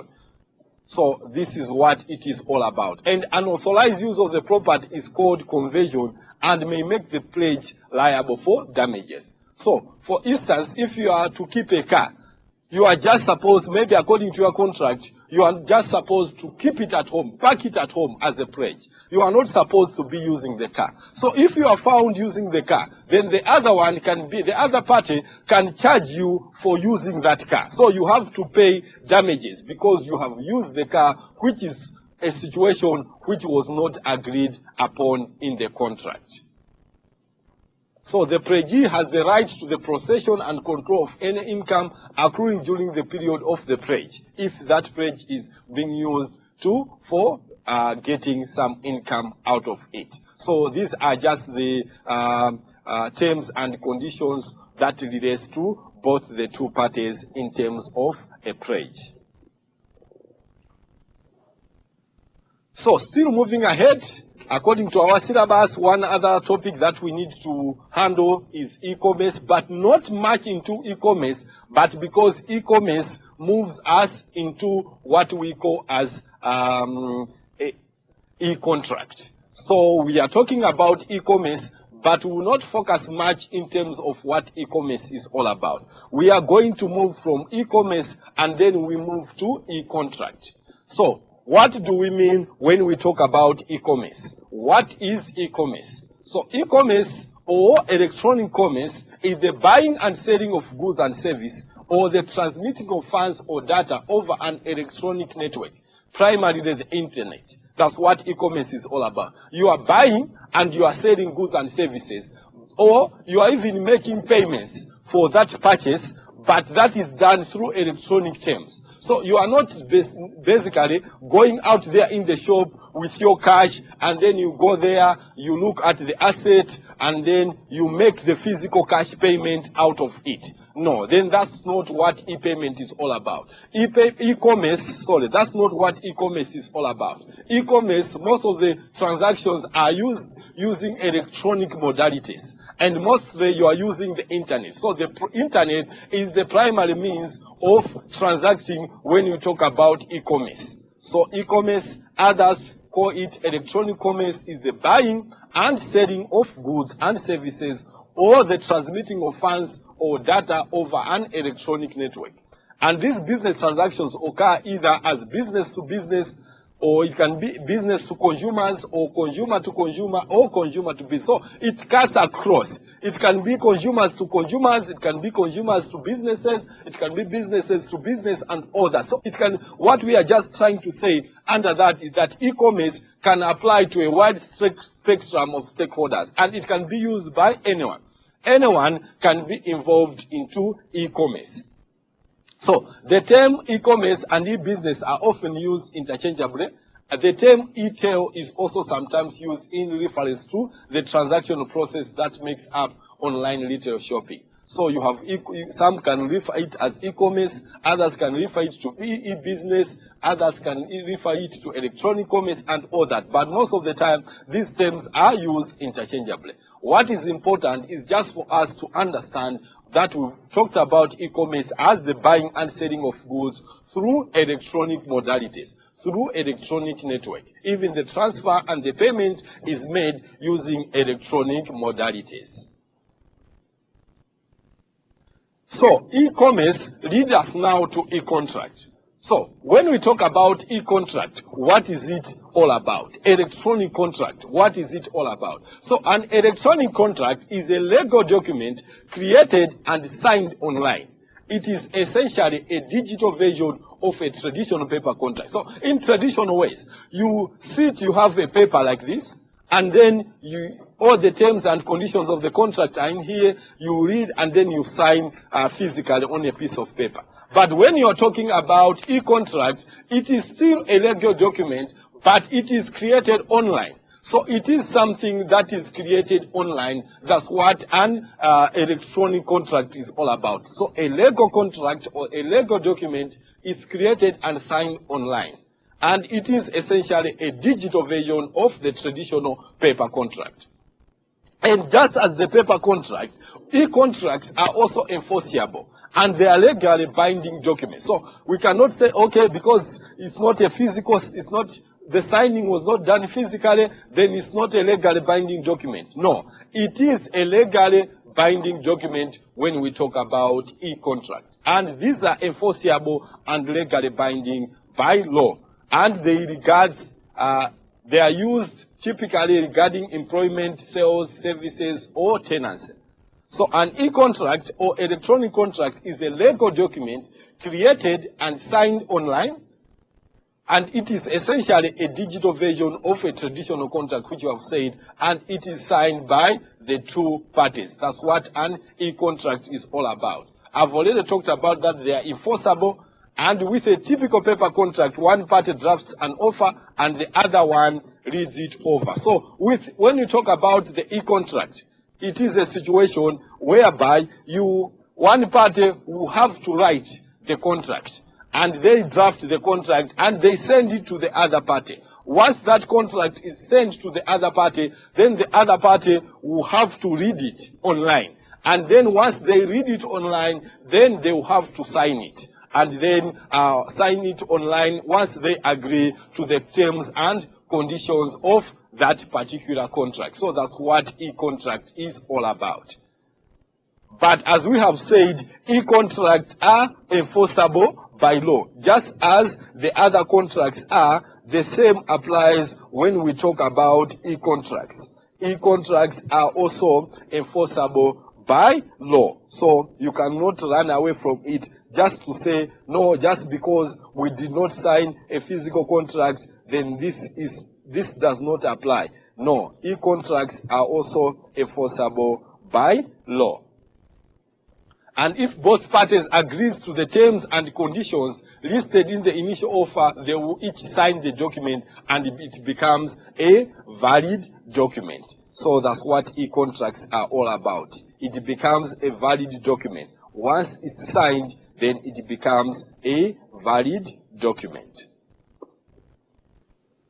And each party must hold up to their end of the agreement or they face the risk of legal recourse. So if one party breaks whatever they do not implement what they were supposed to implement according to the contract, then they will also be, by the end of the day, be subjected to legal issues. So they will face legal penalties out of it because they have not done what they were supposed to do. So each and every party, they should adhere to whatever they have agreed. Each and every party should perform whatever they've agreed to perform under the e-contract. So this is not different from an e-contract. Although a paper copy is not presented, a digital signature still enters both parties. So when you are talking about e-contract, by the end of the day, there should be a digital signature. So both parties will have to sign. They will have to sign, but their signing will be done electronically. So they have to use a digital signature for that purpose. So e-contracts are contracts that are not paper-based and are electronic in nature. And these contracts are generally made for speed entering an e-contract. And they are very convenient when you talk about the two parties. So you are talking about, let's say, a situation whereby people are not living in the same location. Maybe someone is in the UK and the other person is in Zambia. They want to do a business. How do they sign? Should someone fly all over the way from the UK to Zambia, or someone from Zambia to the UK to sign? That can take time. That can be too costly. So that's a situation whereby you can now end up using the e-contract. You end up now engaging yourself into the e-contract, and then because of e-contracting, by the end of the day, you both sign a contract which will have a legal binding. So something that is legally binding will be put into place through the e-contract process. So as a result of having the e-contract, there will even be an exchange in terms of goods and services. Goods and services will be exchanged as a result of the e-contract. So e-contract provides an opportunity for sellers to reach the end of the consumer directly without even the involvement of the middleman, because they can relate, they can touch base, and they can transact directly. You don't need a middleman when you are doing most of the things relating to e-payment. So once that one is done, then you can end up having a contract. So that's what e-payment is all about.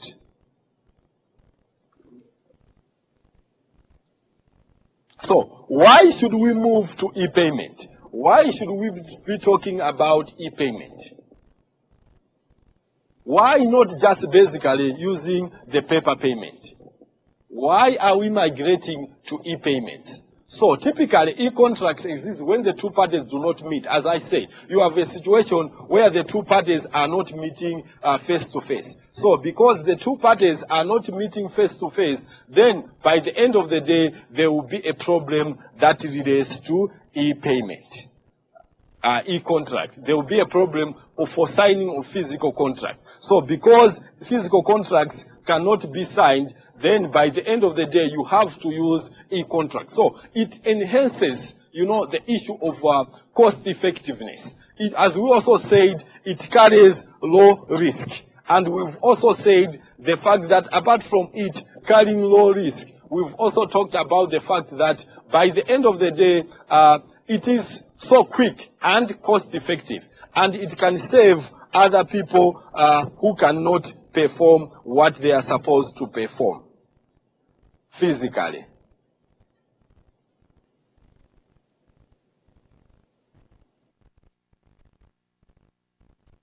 So it is very important. It is cost effective. we are moving into the digital communication nowadays. Everything has gone digital. So we've moved into the digital communication.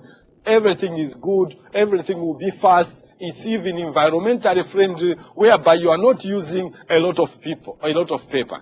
And unlike even in the past, where businesses relied much on contract lawyers to draft contracts, this is a costly process when you are using lawyers to draft contracts. But when you talk about e-contracts, now even on the net, you already have pre-approved templates. And even you have contract management software that you can just use in terms of e-contracting.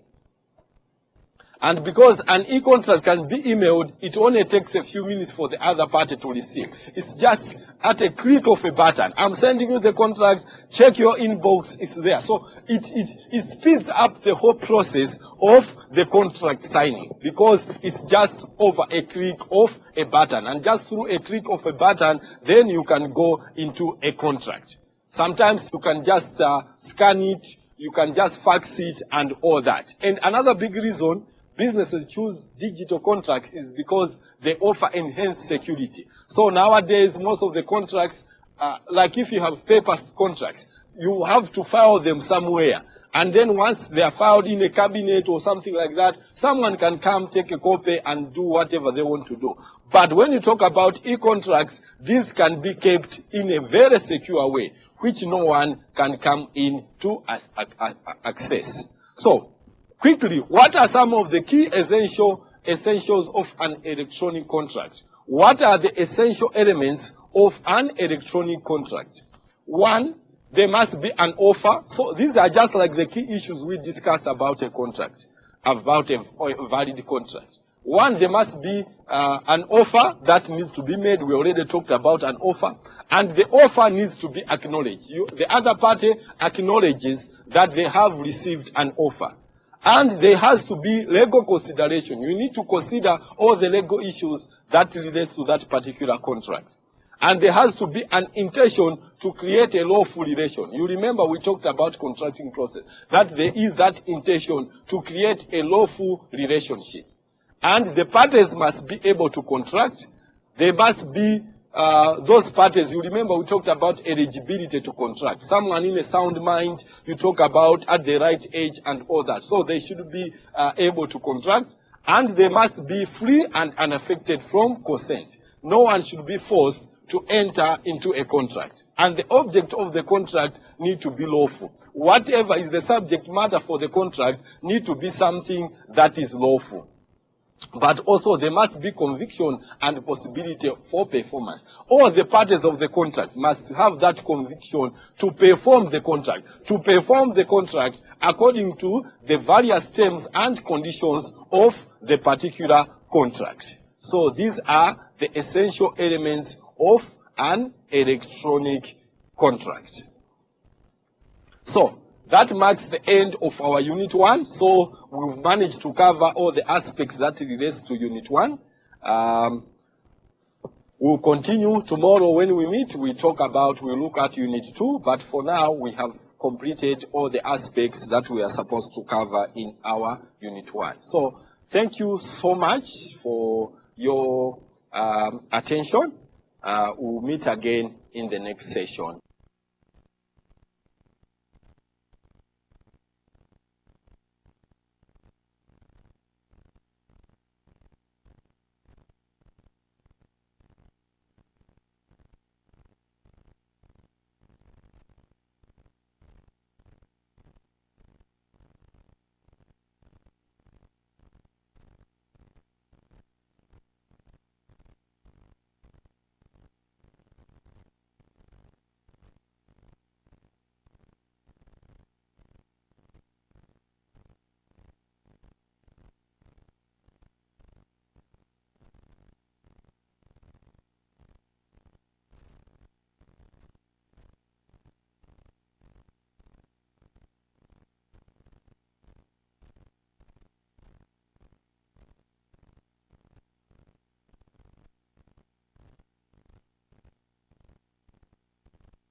Good afternoon, students.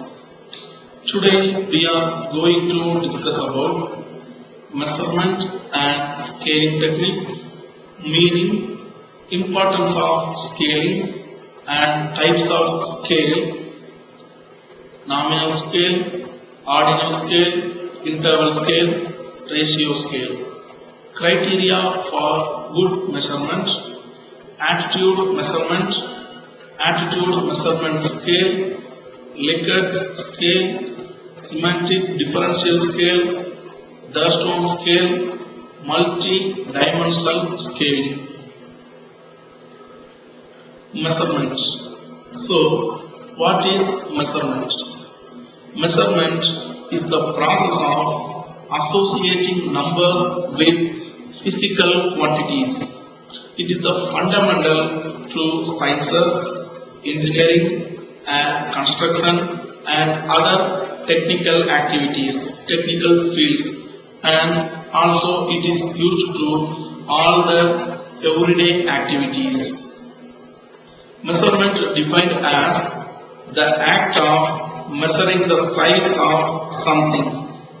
An example of measurement means the use of a ruler to determine the length of a piece of paper, the dimension, quality or the capacity defined or determined by measurement. Measurement is the process of observing and recording the observations that are collected as part of research. The recording of the observations may be in terms of numbers or other symbols or characters of subjects according to certain prescribed rules. The respondents' characters are feelings, attitudes, opinions, and etc. The most important aspect of measurement is the specification of rules for assigning numbers to characteristics. The rules for assigning numbers should be standardized and applied uniformly. These must not change over time or objects. And measurement is defined as the process of associating numbers or symbols to observations obtained in a research study. These observations could be qualitative or quantitative. It is difficult to measure abstract or qualitative characters than quantitative characteristics. It is easy to measure the properties like weight, height, etc. by some standard unit of measurement. So, it is very difficult or hard to measure the qualitative characters. What are the qualitative characters? Validity, reliability and stability are the qualitative characters. And the quantitative characters are weight, height, time, money, age are quantitative characters. It is easy to measure. Scaling techniques. Scaling is the procedure of measuring and assigning the objects to the numbers according to the specified rules. In other words, the process of locating the measured objects on the continuum. A continuous sequence of numbers to which the objects are assigned is called scaling. So, the scaling is conducted as per the rules determined. Scaling technique is the method of placing respondents in continuation of gradual change in the pre-assigned values. Symbols or numbers based on the features of a particular object as per the defined rules. All the scaling techniques are based on 4 pillars: order, description, distance, and origin. The marketing research is highly dependable upon the scaling techniques, without which no market analysis can be performed. So the market analysis is performed and it fully depends on these scaling techniques. Characteristics of scales. First one is distance. So what is distance? To measure the distance between the intervals. The characteristic of distance means that absolute differences between the scale descriptors are known and it may be expressed in units. Origin. The origin characteristic means that the scale has a unique or fixed beginning or the true zero point. For example, can mention the income equal to 0 kwacha. Description. By description, we mean the unique labels or descriptors that are used to designate each value of the scale. All scales possess description. For example, we can take 7 males and 20 females are working in an organization. That is description. Order. By order, we mean the relative sizes or positions of the descriptors. Order is denoted by descriptors such as greater than, less than, and equal to. So, in order, we can use the symbols are greater than, less than, and equal to.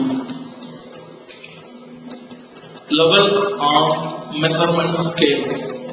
The level of measurement refers to the relationship among the values that are assigned to the attributes, feelings, or opinions for a variable.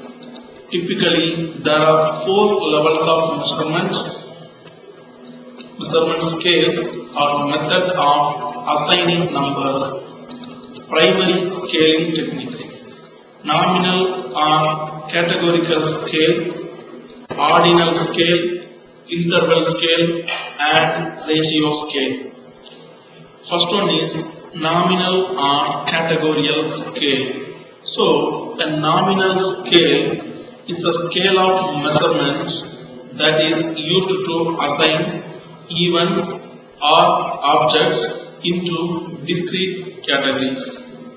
This form of scale does not require the use of numeric value or categories ranked by class, but simply unique identifiers to label each different category. So here there are no symbols and numeric values are used in nominal scales. They just write the answers or mark the answer. For example, what is your gender? The answers are given, male or female. What is your hair color? White, black, brown. So these are the examples. They may ask, where do you live? India, Pakistan or Australia? How do you feel today? Happy or very happy? Sad or very sad? So there are no numerical values and no any symbols are placed in nominal scale. Next one is ordinal scale. Second one is ordinal scale. So ordinal scale is the second level of measurement that reports the ranking and ordering of the data without establishing the degree of variation between them. So it doesn't show the variations between the two variables. It just gives the ranks based on their activity. That is ordinal scale. Ordinal indicates order. It can be named, grouped and ranked. For example, for the ordinal scale is movie ratings and class ranks. They give the ratings for the movie based on the movie concept, and in the class also there is a ranks for the students, first, second, third, as based on the students' activities. So when an inherent order occurs among the categories, the observations are said to be measured on an ordinal scale. Clinics often use ordinal scales to determine a patient's amount of risk or appropriate types of therapy. Example, socio-economic class, rank order of a class. Interval scale. So, what is interval scale? It is a scale that created by units of equal size. When dealing with an interval scale, the difference between any two values can be calculated by subtraction. An interval scale is the one where there is order and the difference between two values are meaningful. For example, Fahrenheit temperature and Celsius temperature and the credit score is the example of interval scale. And here the data classified by ranking. It is a quantitative classification. 0 point of scale is arbitrary. Here the differences are meaningful. Fahrenheit temperature, scale, time are the examples of interval scale. Then ratio scale. Ratio scale is the type of variable measurement scale which is based on quantitative in nature, and ratio scale allows any researcher to compare the intervals or differences. For example, the outside temperature is 0 degrees Celsius is also the example of ratio scale. And the most common examples of ratio scale as height, weight, money, age, etc. The data classified as the ratio of two numbers, quantitative classification. So the ratio scale is quantitative classification. 0 point of scale is absolute. Here the data can be added, subtracted, multiplied and divided. Example, temperature, scale, weight and height. Next one is comparative scale. Comparative scales involve the direct comparison of stimulus objects. Most often, the respondent is asked to compare one brand or the product or feature against another. Comparative scale data must be interpreted in relative terms and have only ordinal or rank or order properties. So, in the comparative scale, the name suggests the comparison. So, to compare the product with the competitive product so that the market researcher can know the features and the advantages and disadvantages of competitive products. So, when the researcher can know the advantages and disadvantages of the competitors' products by the customer's voice, then they can improve their quality and they can develop it is used to develop their strategies. Non-comparative scale. In market research, data is collected and measured on either a comparative scale or a non-comparative scale. A comparative scale asks customers to evaluate one product in direct comparison to others. But in the non-comparative scale, it evaluates a single product by itself. Here, there is no any comparison.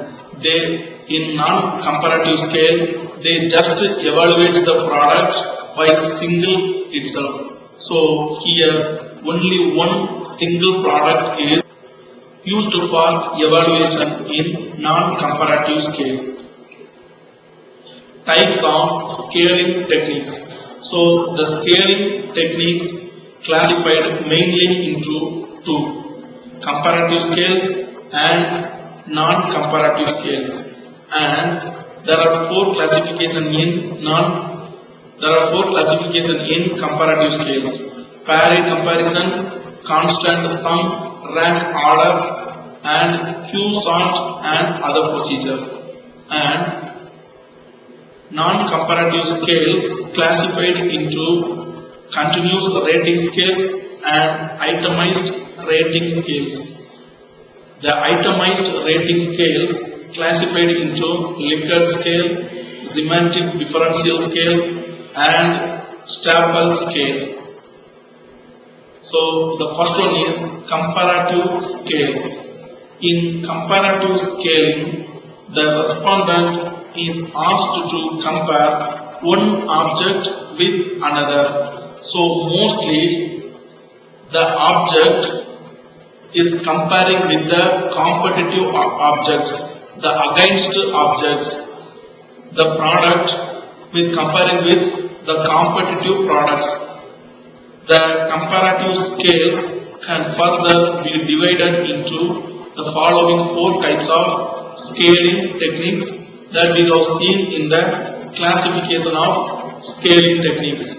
So the classification are paired comparison scale, rank order scale, constant sum scale, and Q sort scale. First one is paired comparison scale. This is a comparative scaling technique in which a respondent is presented with two objects at a time and asked to select one object according to some criteria.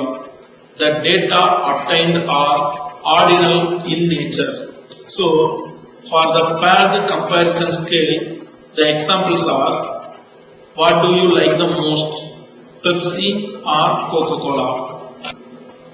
Which is your favorite city in Zambia, Lusaka or Livingstone? So, based on the criteria, you select one among the two objects so that the researcher can know the most valuable brands and products in the market. And in paired comparison scale, only two objects are placed to select the most valuable one. Rank order scale. In the name that tells to order the products by the rank. Here, the respondents are placed with number of products that they have to arrange by the rank. So, it is defined as a survey question type that allows respondents to rearrange and rank the multiple choice options in a specific order. They are used in a survey when the market researcher would like to understand the order of importance of items when there are multiple items. So based on the priorities, the respondent to order the rank by itself. This is another type of comparative scaling technique in which respondents are presented with several items simultaneously and asked to rank them in order of priority. This is an ordinal scale that describes the favored and unfavored objects, but does not reveal the distance between the objects. The resultant data in rank order is ordinal data. This yields better results when direct comparison are required between the given objects. The major disadvantage of this technique is that only ordinal data can be generated.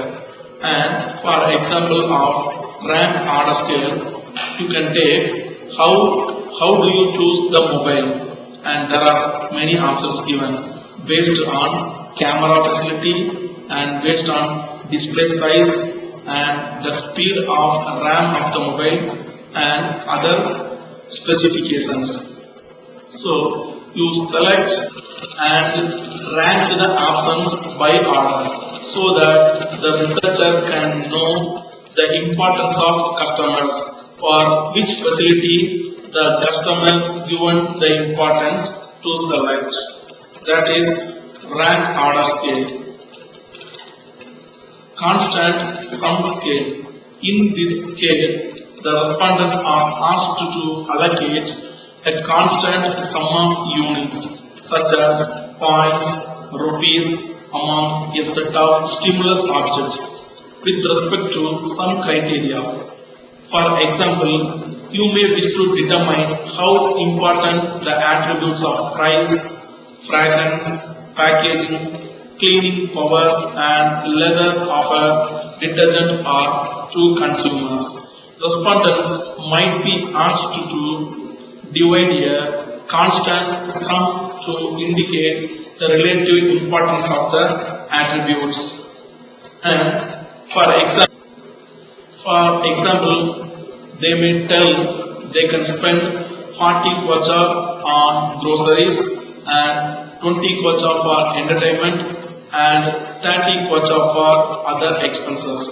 So the researcher can know for what the consumers are giving the importance, for what the factors, for what facility they spend a lot, so that the researcher can know by constant sum scale. And it is the type of question used in a market research survey in which respondents are required to divide a specific number of points or persons as part of a total sum. The advantage of this technique is saving time. However, main disadvantages are the respondents may allocate more or fewer points than those specified. The second problem is respondents might be confused. Q-sort scale. This is a comparative scale that uses a rank order procedure to sort objects based on similarity with respect to some criteria.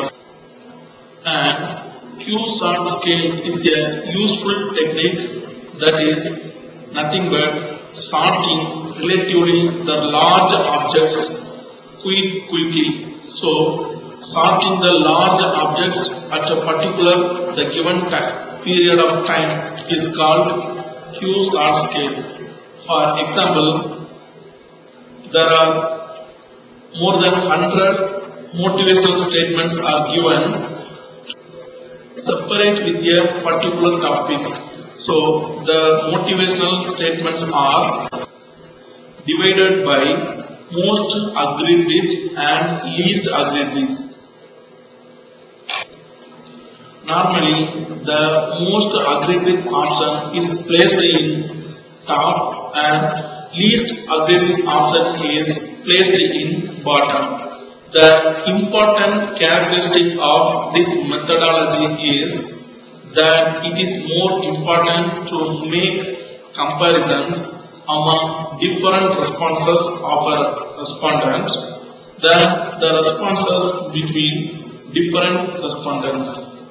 Therefore, it is a comparative method of scaling rather than an absolute rating scale. In this method, the respondent is given statements in a large number for describing the characteristics of a product or a large number of brands of a product. Non-comparative scale. In non-comparative scaling, respondents need only evaluate a single object. No need to compare with the competitive object. Their evaluation is independent of the other object which the researcher is studying. The non-comparative scaling techniques can be further divided into continuous rating scale and itemized rating scale. So, continuous rating scale. It is very simple and highly useful. In continuous rating scale, the respondents rate the objects by placing a mark at the appropriate position on a continuous line that runs from one extreme of the criteria variable to the other. Itemized rating scales. Itemized rating scale is a scale that having numbers of brief descriptions associated with each category.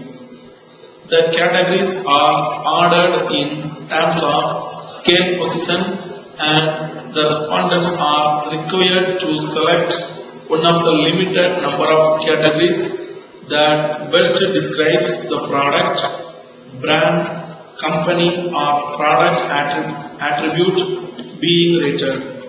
Itemized rating scales are widely used in marketing research. Itemized rating scales is further divided into three parts, namely Likert scale, semantic differential scale and staple scale. The first one is Likert scale. So, a Likert scale is a psychometric scale that commonly involved in research that employs questionnaires. It is the most widely used approach to scaling responses in survey research. It is an undimensional scale that researchers used to collect respondents' attitudes and opinions. Likert is extremely popular for measuring attitudes because the method is simple to administer. With the Likert scale, the respondents indicate their own attitudes by checking how strongly they agree or disagree with carefully worded statements that range from very positive to very negative towards the attitudinal object. Respondents generally choose from 5 alternatives and there are strongly agree, neither agree nor disagree and strongly disagree. A Likert scale may include a number of items or statements. Disadvantage of Likert scale is that it takes longer time to complete than other itemized rating scale because respondents have to read each statement. Despite the above disadvantages, this scale has several advantages. It is easy to construct, easy to administer and use. Semantic differential scale. So, it is a survey or questionnaire rating scale that asks people to rate a product, company, brand or any entity within the frames of a multi-point rating option. For example, it's simply asked where the respondent's position is on a scale between two bipolar objectives such as happy or sad, bright or dark. For example, they may ask, how do you feel in your job? Happy or sad? Bright or dark? So that the researcher can know the attitude of the individuals. This is a 7-point rating scale with n points associated with bipolar labels such as good and bad, complex and simple, and etc. that have semantic meaning.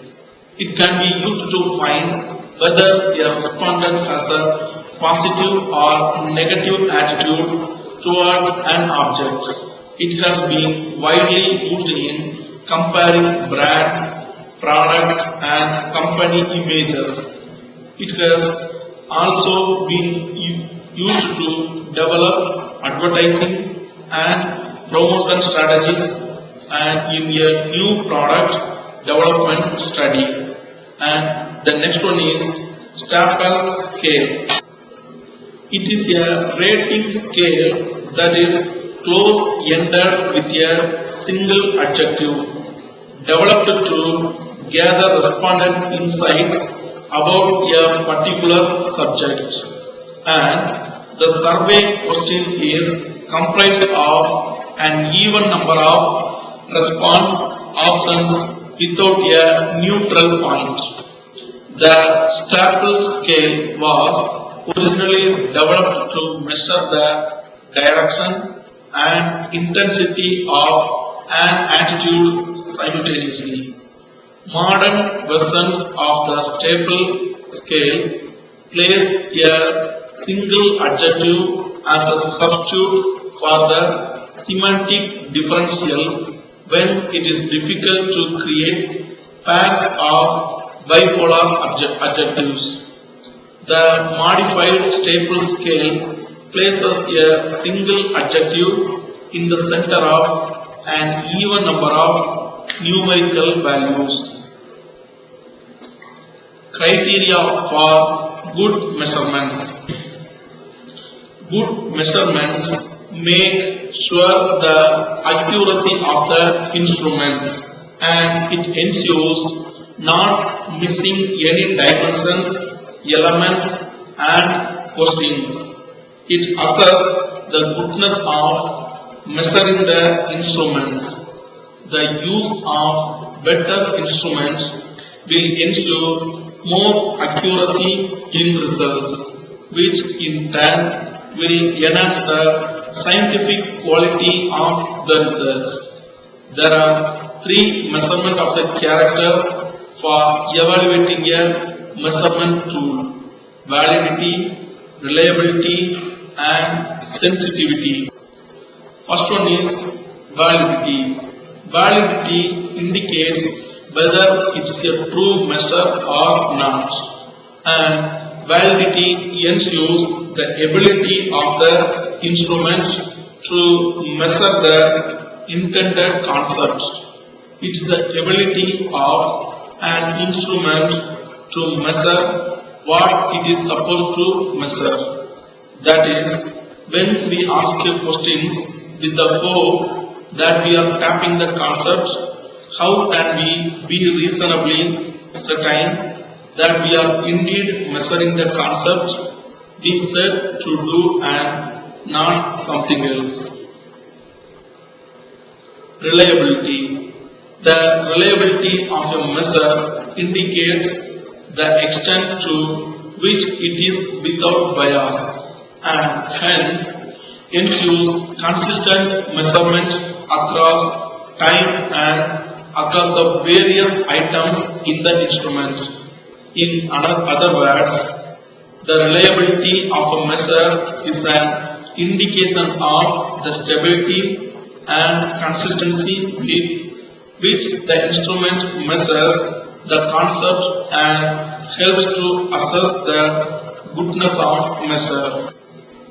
The degree to which measures are free from random error and therefore the yield consistent results in reliability. It maintains stability over time in the measurement of the concept. Reliability is necessary, but it is not sufficient condition to the test of goodness of a measure.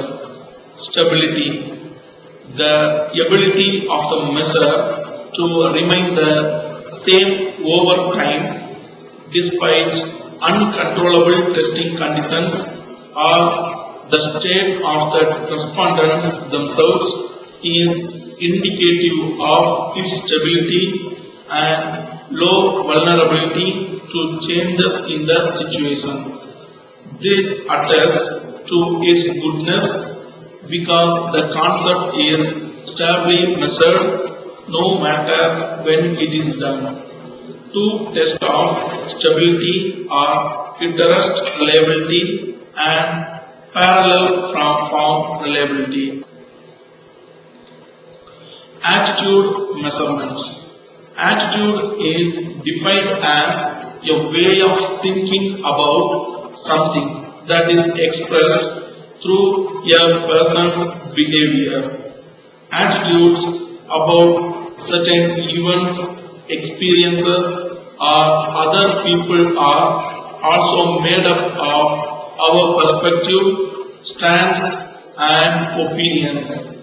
And the attitude measurement scales are paired comparative scale, Likert scale, semantic differential scale, staple scale, and the Stone scale. So, except the Stone scale, we have seen all the scales earlier.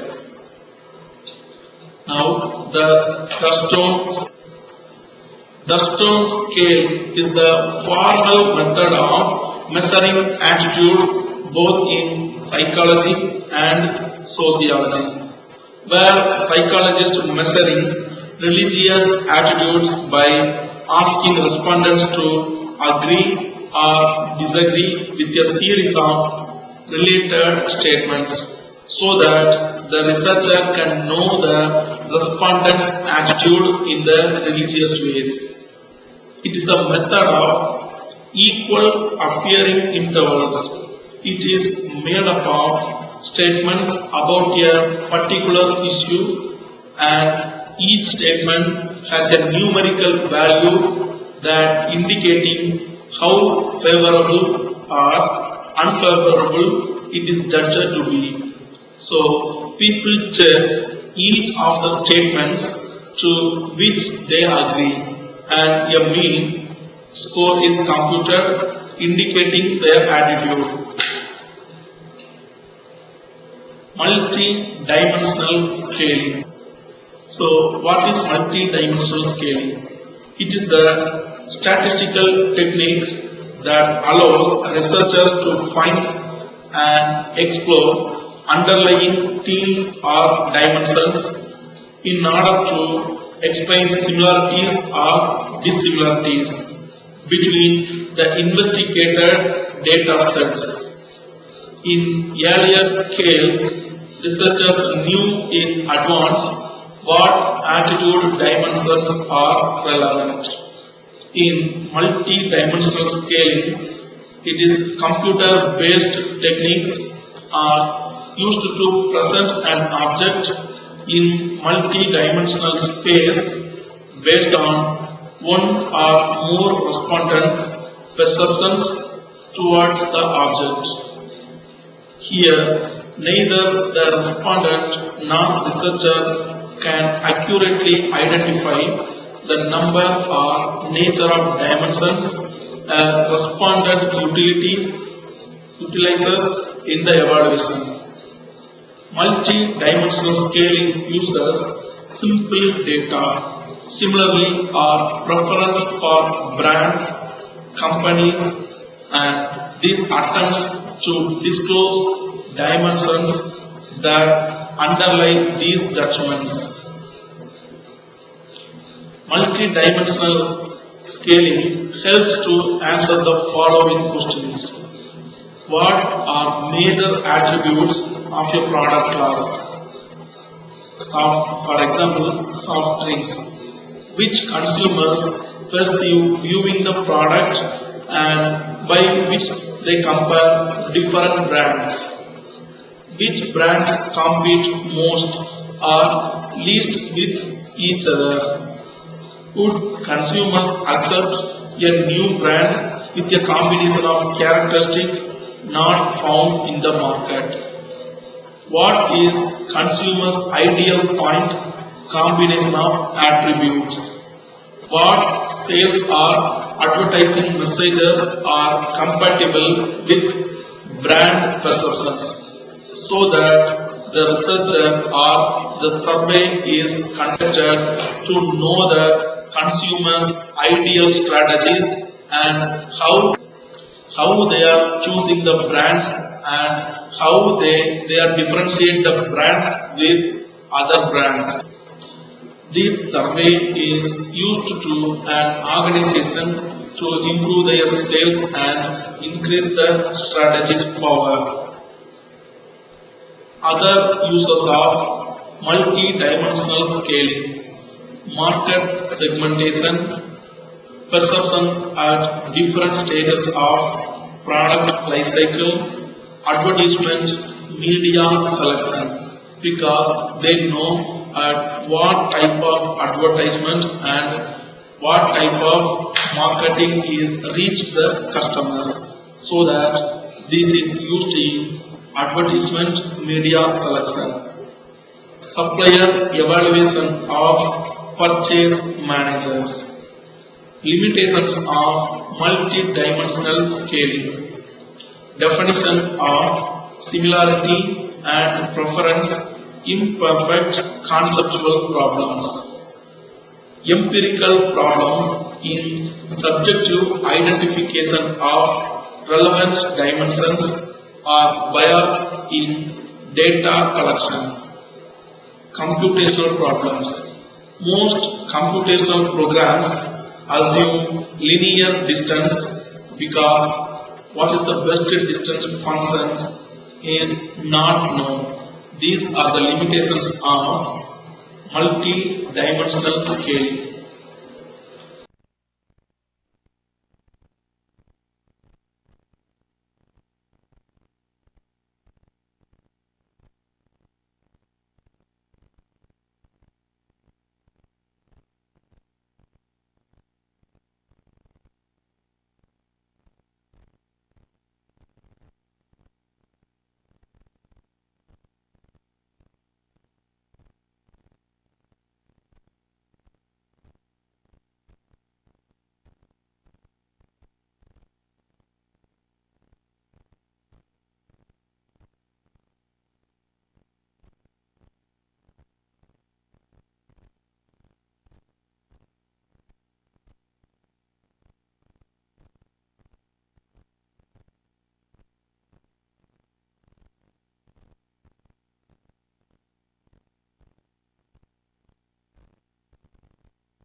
naja ni mozi takaichacha be live.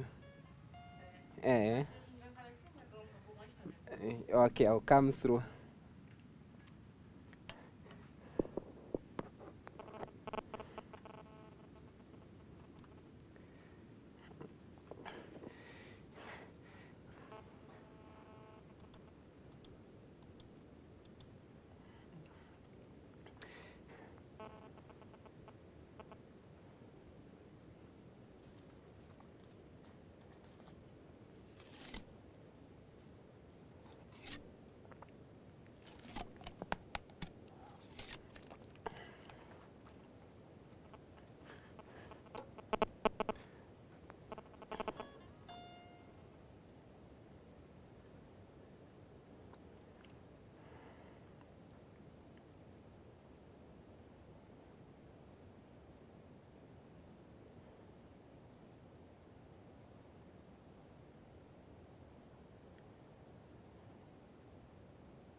Okay, so under Unit 2, we did look at a number of topics.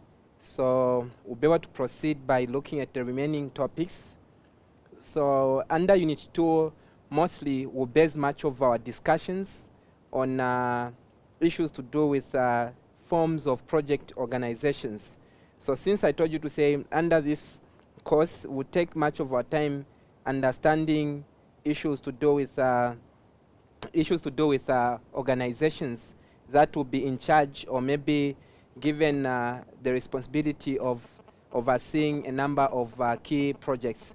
So we'll proceed by looking at formal organizations. I think you all know to say in most cases when it comes to issues to do with projects, there should be issues to do with formalities. There should be issues to do with you being able to adopt the formal way of doing things in that regard. So we'll try by all means to look at the formal organizations, then we'll proceed by looking at other forms of organizations. So when it comes to formal organizations, they are saying here we're looking at whereby there's a delegation of authority and relationships amongst the organizational members, and in most cases it works along predetermined or predefined set of policies, plans, procedures, schedules, and also programs. So when it comes to formal organizations, there will be a strong application of procedures, schedules, and also programs in the way things are being done.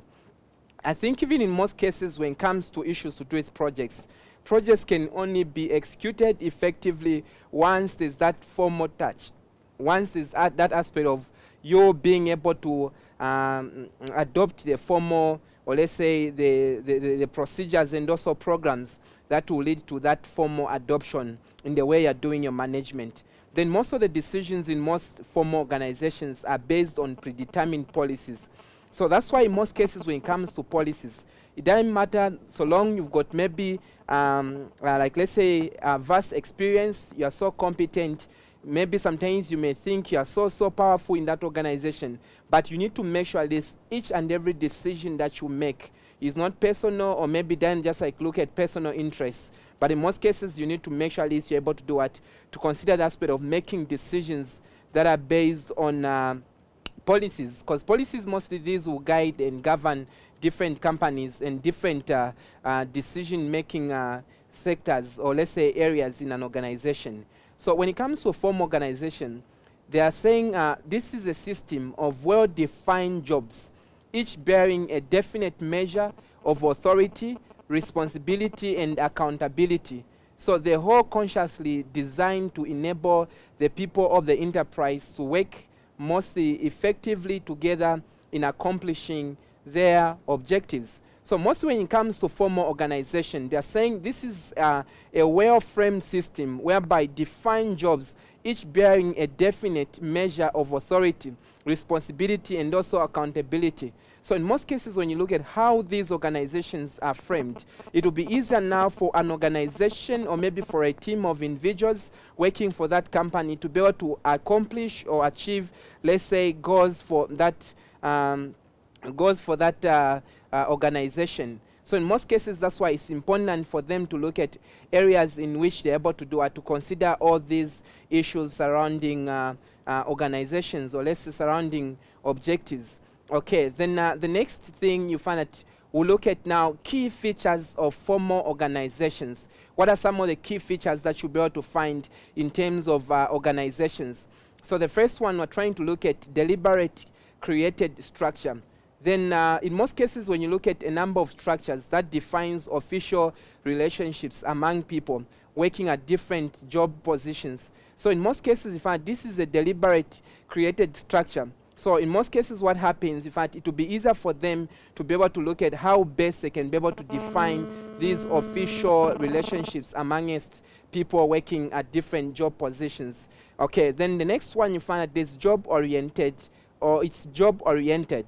So it focuses more on jobs than people. So it allocates jobs to people and defines the structure of relationships to achieve the formal organizational objectives. So in most cases, what happens, in fact, when it comes to these formal organizations, okay, they will focus much on jobs than people. So it will allocate, like, let's say, jobs to people and define the structure of relationships to achieve the formal organizational objectives. Then again, they're saying there's division of work.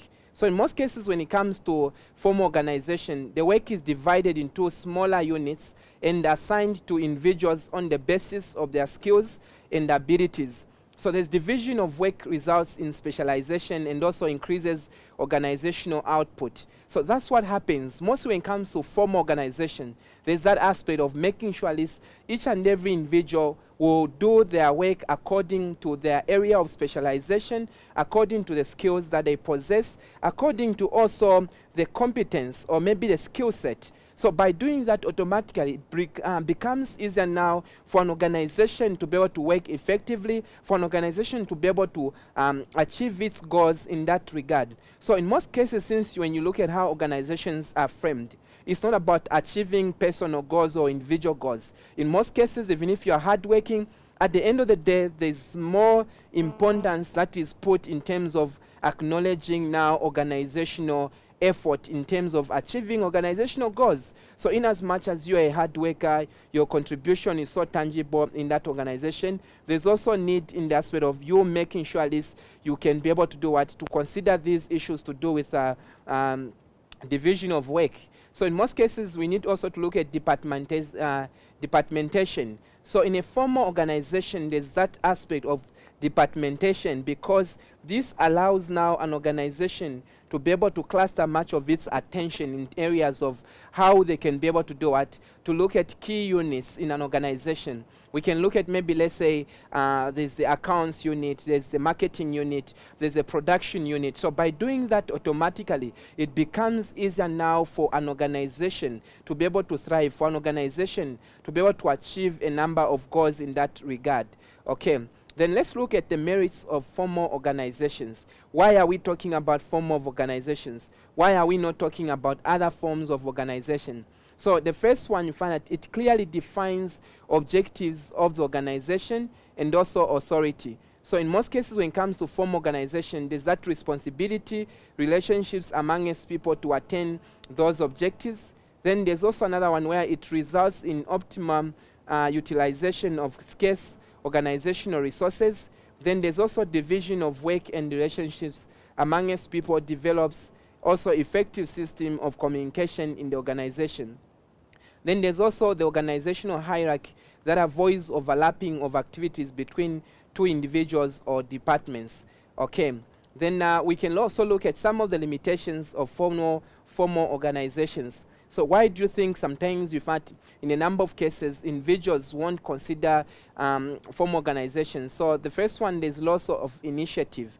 So when it comes to formal organizations, since you find that after some workers have worked for some number of years in that given company, you find there's that aspect of now uniformity or formality sake. So in most cases, it becomes boring for them to now start working hard.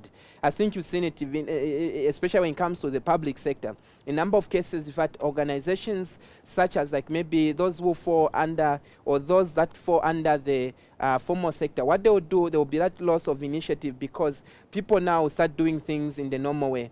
Then there's also unsatisfied social needs. So in most cases, when it comes to formal organizations, there's that aspect of unsatisfied social needs. So in most cases, this is why in most cases, there's that aspect of all the the employees rather working for that organization. They'll consider that unsatisfaction in terms of their basic needs, or let's say their social needs. Because in most cases, in fact, you'll be confined to one place for a number of hours. You'll be confined to one area without you being able to interact with, let's say, a number of, like, let's say, peers or people that are acquainted to you. So in most cases, in as much as you can look at interpersonal relations in a company, but when it comes to form of organizations, they will try by all means to block issues to do it, like maybe you being with your peers or maybe friends in that regard.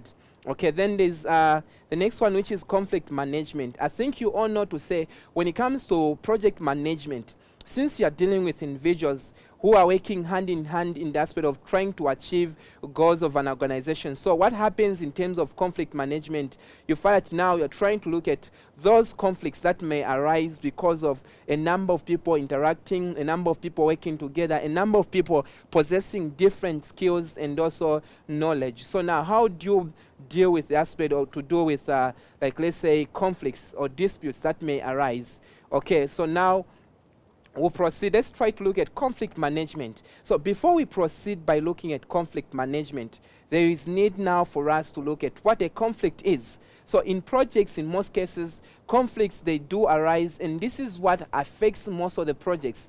I think you've seen a number of projects taking long, whereby when you look at the project completion time has already elapsed, but the project is still underway. So in most cases, once there are those disputes that can be recorded, they will always lead to that aspect of now delaying the process, delaying the projects, delaying you being able to do or to execute that project. So in most cases, we need to look at now what a conflict is. So they're saying a conflict is a clash of interests, values, actions, views, or directions. So they're also saying a conflict refers to the existence of that clash. So conflict is initiated, so the instant clash occurs. So once conflicts are initiated, there's that instant clash that will be recorded among the employees. Then there's also conflict is an outcome of organizational intricacies, interactions, and also disagreements. So these are some also some of the causes, or maybe these are some of the things that will lead to issues to do with conflicts in an organization. Okay. Then let's look at why conflicts arise in projects. Why do you think mostly there will be that aspect of a tug of war? Why most cases people would disagree in the way they make decisions, in the way they work, in the way they work as a team? So in most cases, when it comes to organizations or projects, you find there will be the aspect to do with conflicts. So conflicts will arise in a project because of people failing to agree. There's that aspect of disagreement in terms of, like, the way you come up with decisions, the way you make decisions, the way you also, like, let's say, spearhead decisions. Then there's also people are concerned with fear, force, and fairness, or let's say issues to do with funds. So in most cases, there's that aspect of phobia that may arise due to the aspect of people being considering issues to do with like phobia, issues to do with like force, whereby there's issues to do with coercion, so also fairness. So in most cases, all these, in fact, they will lead to conflicts in a project. If maybe they say there's that fear in the way you do things, whereby maybe sometimes people will use fear in the way they do their management or the way they lead their people, sometimes they'll use force, then there's that aspect whereby if you're working as a team, definitely there will be that aspect to do with them being able to respond. So they can either respond positively or they can respond negatively. So once they respond negatively, this is how you're able now to record a conflict in that organization. Okay, then when it comes to the next causes or why conflicts will arise, sometimes there are issues to do with maybe change of management. Okay, sometimes maybe people are not happy with the people that you've, like, let's say, employed, or maybe the people who are in charge of that project. Sometimes, in fact, maybe issues to do with ignorance. Also, ignorance can lead to conflicts. Sometimes there will be issues to do with maybe misappropriation of funds, issues to do with maybe unfairness in allocation of funds, unfairness in the aspect of also compensating, or maybe let's say financial compensation when it comes to that team that is working in that regard. So in most cases, that's why, in fact, there will be that issue to do with record of conflicts and also disputes. Okay. Then we can also proceed again. Let's try to look at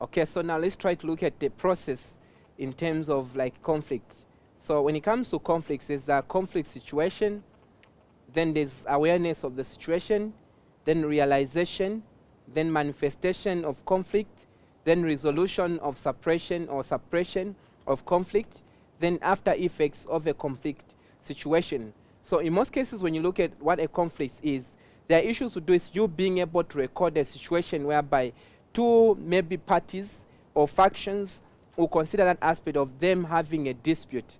Then there will be that aspect whereby now you as a project manager being aware about what happened. Maybe there was a battle between the two personnel, and in most cases you need to be aware of the situation. Then there's realization. So under realization now, in fact, you're trying to look at now both parties being able to realize to say what they did is not okay. And in most cases, it will affect issues to do with, like, let's say, the way they're able to work, and also the way they're able to achieve goals. Then manifestation of the conflict. So in most cases, if I now, this is the stage whereby there will be that aspect of that conflict being able to reach even relevant authorities. Then there's that resolution whereby now, once it reaches your department, you need to look at issues to do with how are you going to solve that conflict? How are you going to make sure at least you're able to work on that? Then there's after effects of a conflict situation. Now you're looking at the repercussions or what happens, or maybe when maybe those parties are involved in a conflict, in issues to do with like how is it going to affect like their work culture, how is it going to affect their input. So in most cases, this leads to that sort of like, let's say, affecting teamwork in that organization. And that's why in most cases when it comes to conflicts, they do have like an effect in terms of like the way things are being managed. Then there's positive effects of conflicts. So there's a diffusion of more serious conflicts. There's stimulation of a search for new facts or resolutions. Then there's increase in the group of cohesion and performance.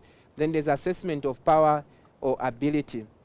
These are some of the positive effects of conflicts. So the first one, in fact, in most cases, in fact, through conflicts, in fact, you're able to deal with serious conflicts that may arise, because in fact now those who are in charge, those who are like let's say mandated to be able to deal with all such issues may be able to work on them.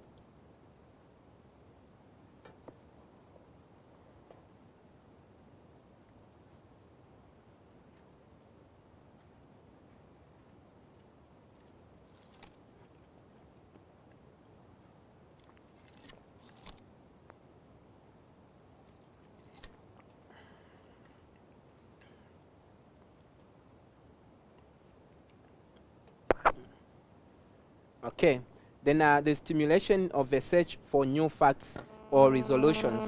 So in most cases, when you look at how, like let's say, these conflicts are, in most cases, they will also lead to the aspect of stimulation, okay, and also resolution in that regard in terms of what might have arise or maybe recorded.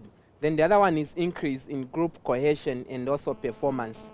So in most cases when it comes to conflicts, once is that aspect of like let's say conflict recorded, since you're supposed to manage and resolve those conflicts. So at the end, you find the end results will lead to cohesion or maybe members being able to work as one. Because in most cases what happens in terms of conflicts, sometimes in fact there will be that aspect to do with people failing to work as a team, people failing to work as a department or as a unit. So in most cases, if maybe you don't or you're not aware about those conflicts, in most cases it becomes difficult for an organization to be able to achieve its objectives. So that's why in most cases, once you record such conflicts, you need to be able to deal with them optimally and making sure at least you're able to settle all those issues that may have led to that dispute. Then there's issues to do with increase in group assessment of power or ability. So through this, in fact, now it will be easier for you also to be able to assess in terms of authority, in terms of power, in terms of ability among those individuals who are involved. And also even those individuals who are dealing with such conflicts, the way they're able to resolve, you're able now to tell or maybe assess the quality of individuals in that organization. Then let's look at the theory of conflict management. There are two theories of conflict management. The first one is what we call traditional theory. Then the other one is what we call contemporary theory. So when it comes to traditional theory, it is based on the assumption that conflicts are bad and are caused by troublemakers and should be subdued. So this is what happens under the traditional theory. So in most cases, it's based on assumption that conflicts are what are bad and are caused by troublemakers and should be subdued. Then the other one, in fact, you're looking at contemporary theory. So it recognizes that conflicts between human beings are unavoidable.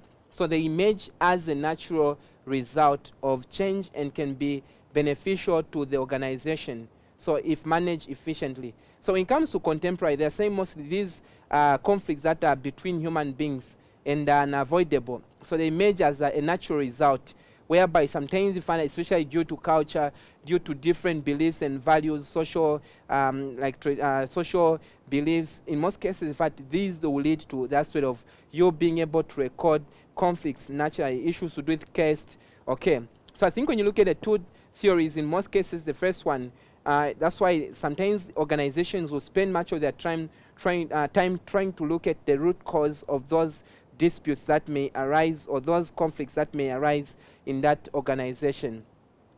Okay, now let's try to look at methods for managing conflicts. What are some of the methods that you can employ or adopt in issues to do with you managing conflicts in an organization? So the first one is styles. So conflict handling behavior styles such as competition, collaboration, compromise, avoidance, or accommodation, so may be suitably encouraged depending upon the situation. So there are instances whereby in an organization there will be issues to do with, like let's say, you being able to manage conflicts by using certain styles. So they give different styles that you can be able to employ in conflict management, like let's say competition, collaboration, compromise, and also avoidance, or let's say accommodation. Okay. Then the other one, we're trying to look at improving organizational practices. So after identifying the reason for the conflict situation, suitable organizational practices can be used to resolve those conflicts in that regard. Okay. Then there are also special roles and structure. So a manager has to initiate structural changes that are needed, okay, including relocation or merging of specialized units. Sometimes if maybe you know to say there are certain departments or units that are maybe having that aspect of them being able to fight because of maybe issues to do with competition, issues to do with maybe the other unit feeling as if maybe they are superiors and the others are not superiors. So in most cases, if there are issues to do with superiority, issues to do with maybe individuals feeling as if maybe they are superiors. In most cases, what you can do, the best thing is to look at their roles and also working on the organizational structure or the organogram and structuring it or framing it in a manner that suits, like they say, those individuals in that organization. Then there's also confrontation techniques. So confrontation techniques aim at finding a mutually acceptable and enduring solution through collaboration and also compromise. Okay. Then you can also stay calm. So this is also another method of managing, like let's say, conflicts. You can also consider aspect of you making sure at least you remain or stay calm. So it is important to stay calm and professional. So take several deep breaths and also clear your mind before attempting to address the conflict. Then there's also issues to do with communicate and listen. So when you want to manage, like let's say, a conflict, it is also important that you find a place where you can now discuss, okay, that dispute or that conflict and be able to do what? To involve all the relevant parties in terms of like the opportunity to share their side and also listen to what others have to say. Okay. Then acknowledge the conflict and also find a resolution. So part of the conflict resolution includes acknowledging that there is a problem in the first place once the conflict has been recognized, and also everyone involved needs to agree upon reaching a resolution. Okay. Then also involve leadership, or let's say human resource. So in some cases, you may need to also involve human resource department or supervisor if maybe a conflict can't be resolved, whether it's because of someone is failing to cooperate or something much more serious, so such as harassment or let's say discrimination.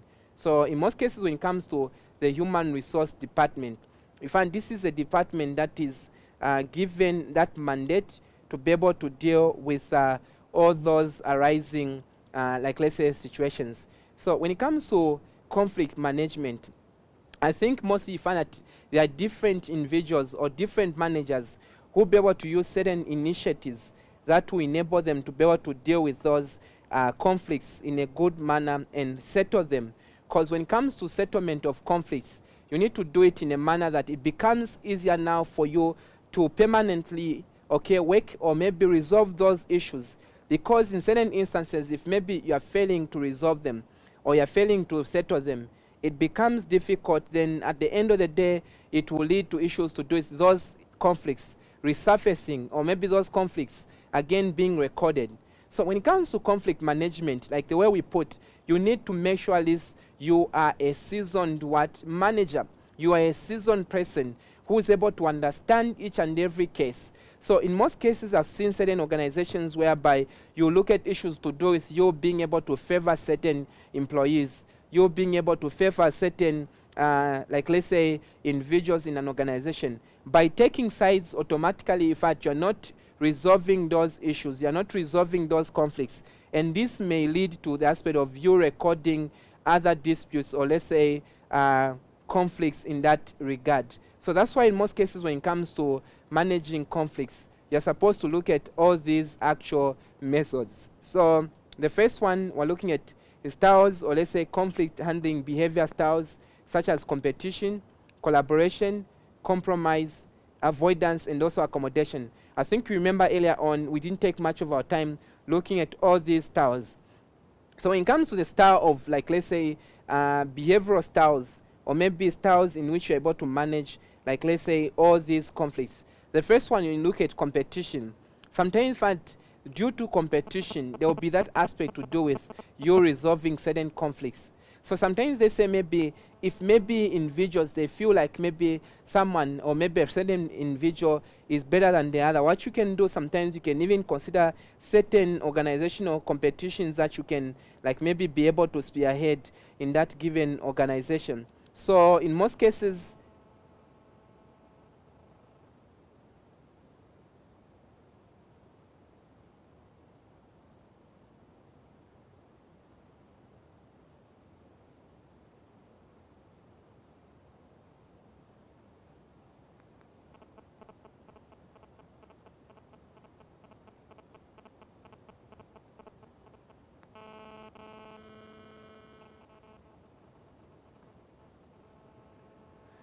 okay, so when it comes to competition, sometimes this competition can bring those employees together. I can give you an example. Sometimes you can call for, like, let's say management games, maybe it's a management competition. The first person or maybe the best person in terms of how they handle issues gets an award. So through that fact now, people are able to genuinely compete. People are able to make sure at least they work so hard to make sure at least they're able to attain organizational goals. Then when it comes to collaboration, sometimes you're able to do what? To come up with a style or maybe with a management style whereby you promote an aspect of collaboration in the way people are able to work, in the way people are able to do or execute their duties.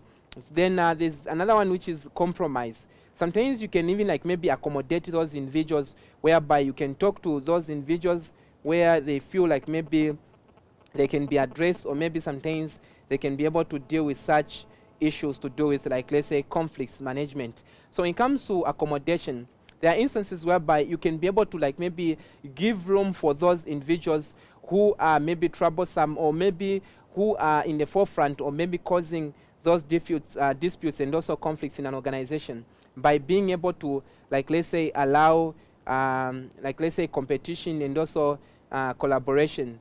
So in most cases, there's also the aspect of to do with avoidance or accommodation. Once you're able to accommodate certain, like, let's say, behaviors or certain people or individuals, it becomes easier for you to easily know how best you can be able to do what? To work on those issues. So in most cases, that's why, in fact, in most cases, organizations will try to promote or maybe look at all these issues in that regard. Okay. Then when it comes to the other one, we're trying to look at improving organizational practices. So now, how can you improve these organizational practices?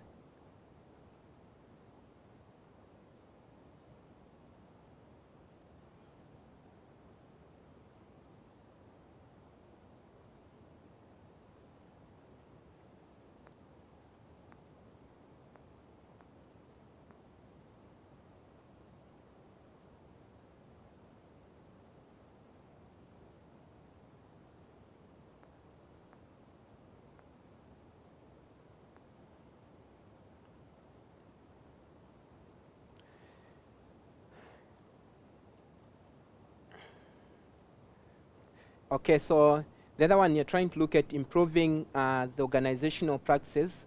So once you identify the reason for conflict situations, so suitable organizational practices can be used to resolve all these conflicts. So in most cases, in fact, there are instances whereby, as an organization, you know to say maybe what is causing those conflicts is about maybe a different culture or different cultural backgrounds of your workforce. So in most cases, how are you going to deal with such?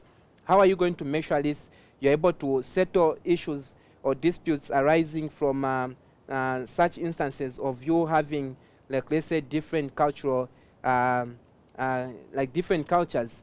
So in most cases, this is what happens. So after identifying the reason, in most cases, in fact, you need to sit down and see how best you can work on your policies in terms of your culture, organizational culture. And once you maybe consider that aspect of you being neutral, because I've seen in certain organizations whereby you'll be able to side with certain religious beliefs or maybe certain cultures, certain, like, let's say, groupings, certain traditions. Then at the end of the day, by doing that, if maybe, let's say, you strike that aspect of you being so unfair in terms of the way you're dealing with certain cultures, so in most cases, it will lead to conflicts because the other party will be like, now let's be able to fight back. So this is what happens, and in most cases, that's why conflicts will bring about issues to do with an organization lagging behind in terms of like it is in terms of how the organization is able to achieve or compete. Okay, so then the other one, in fact, we're looking at special roles and structure. So a manager has to initiate structural changes needed, including like relocation or merging of specialized units. So there are instances whereby you can work on the structure. If you know to say maybe there's one employee who is a problem. So since mostly when you look at organizations, you're looking at issues to do with resources being spent, resources being utilized, resources being used. So you need to see how best now you can be able to do what. You can be able to work as an organization or as a company. So what happens in most cases, you find that you look at now special roles and structure. So a manager has to initiate structural changes needed, including relocation or merging of specialized units. Okay, then the other one is what we call confrontation techniques. So under confrontation techniques, you aim at finding a mutually acceptable and also enduring solution through collaboration and compromise. Okay.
Okay, so then the other one, you're looking at confrontation techniques, or let's say special roles, sorry, confrontation techniques that you can be able to use in terms of settling all those conflicts. So in terms of like, let's say, aiming at finding a mutually acceptable and enduring solution through collaboration and also compromise.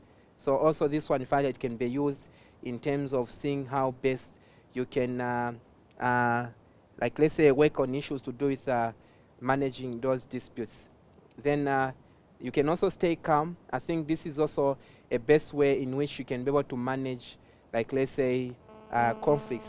So when it comes to conflict, when they arise, it's important to stay calm and professional and take several deep breaths and also clear your mind before attempting to address the conflict. Then there's also communicate. So find a place where you can discuss the conflict in privacy and see how best you can get the full story from both parties and give both parties a fair ground in which they can echo out all their views and offload all their misunderstandings. Then it will be easier for you as a manager or maybe as a project manager to understand the key cause of, like, let's say, that conflict in that regard. So that's why it's very, very much important for you to look at all these issues very, very seriously, and it will be easier for you to settle them. Okay. Then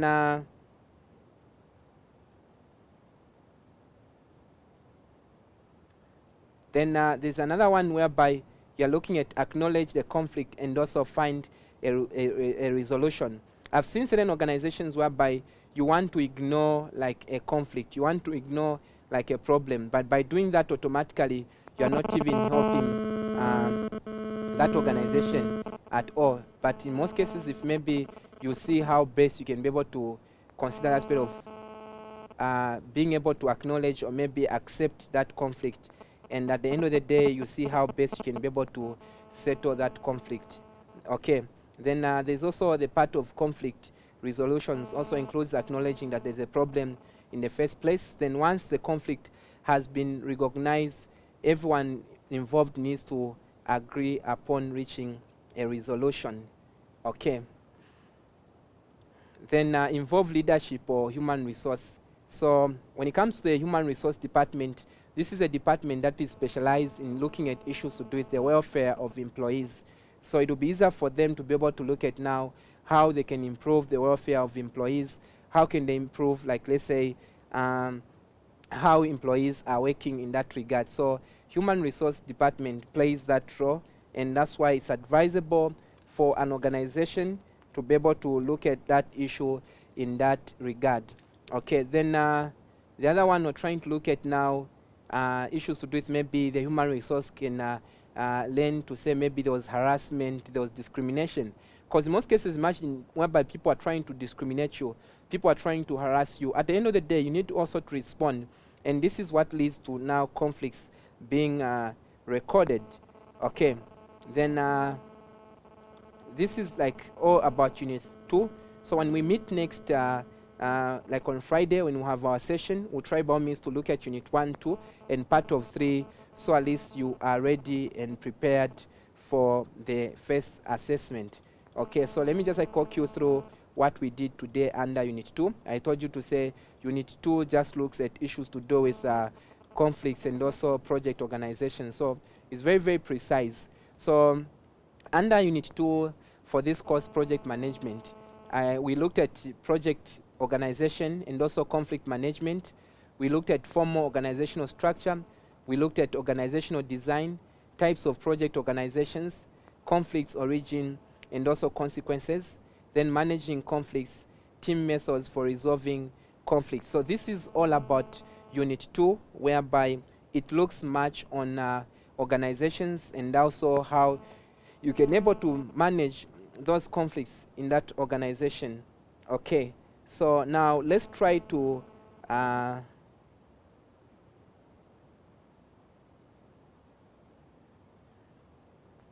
okay, so let's try now to look at like let's say the topics that we discussed.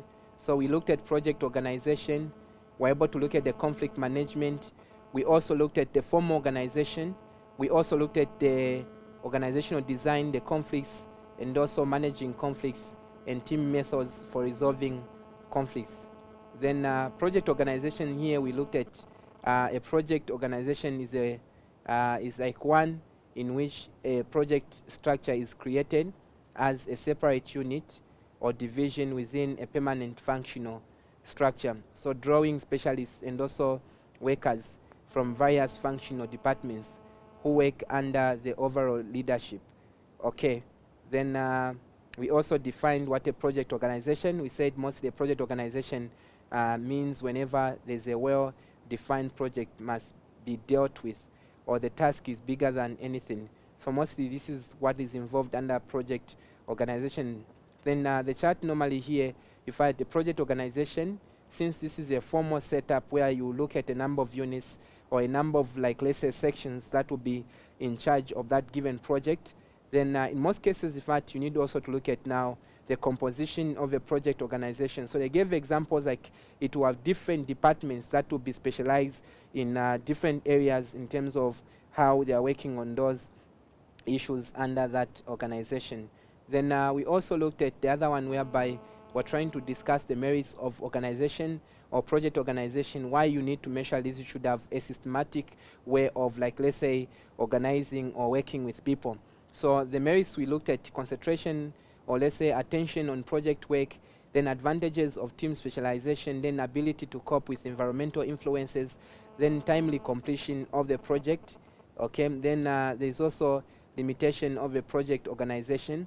Then when it comes to limitation of a project organization, I think we looked at all these and we saw how best they can lead to, or how they can limit you in terms of, like, the organization. We discussed about problems of coordination. There are issues to do with unclear defined relationships, a feeling of insecurity, and also duplication of efforts.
Okay, so limitations, we looked at duplication of efforts, feeling of insecurity among personnel, and also unclearly defined relationship.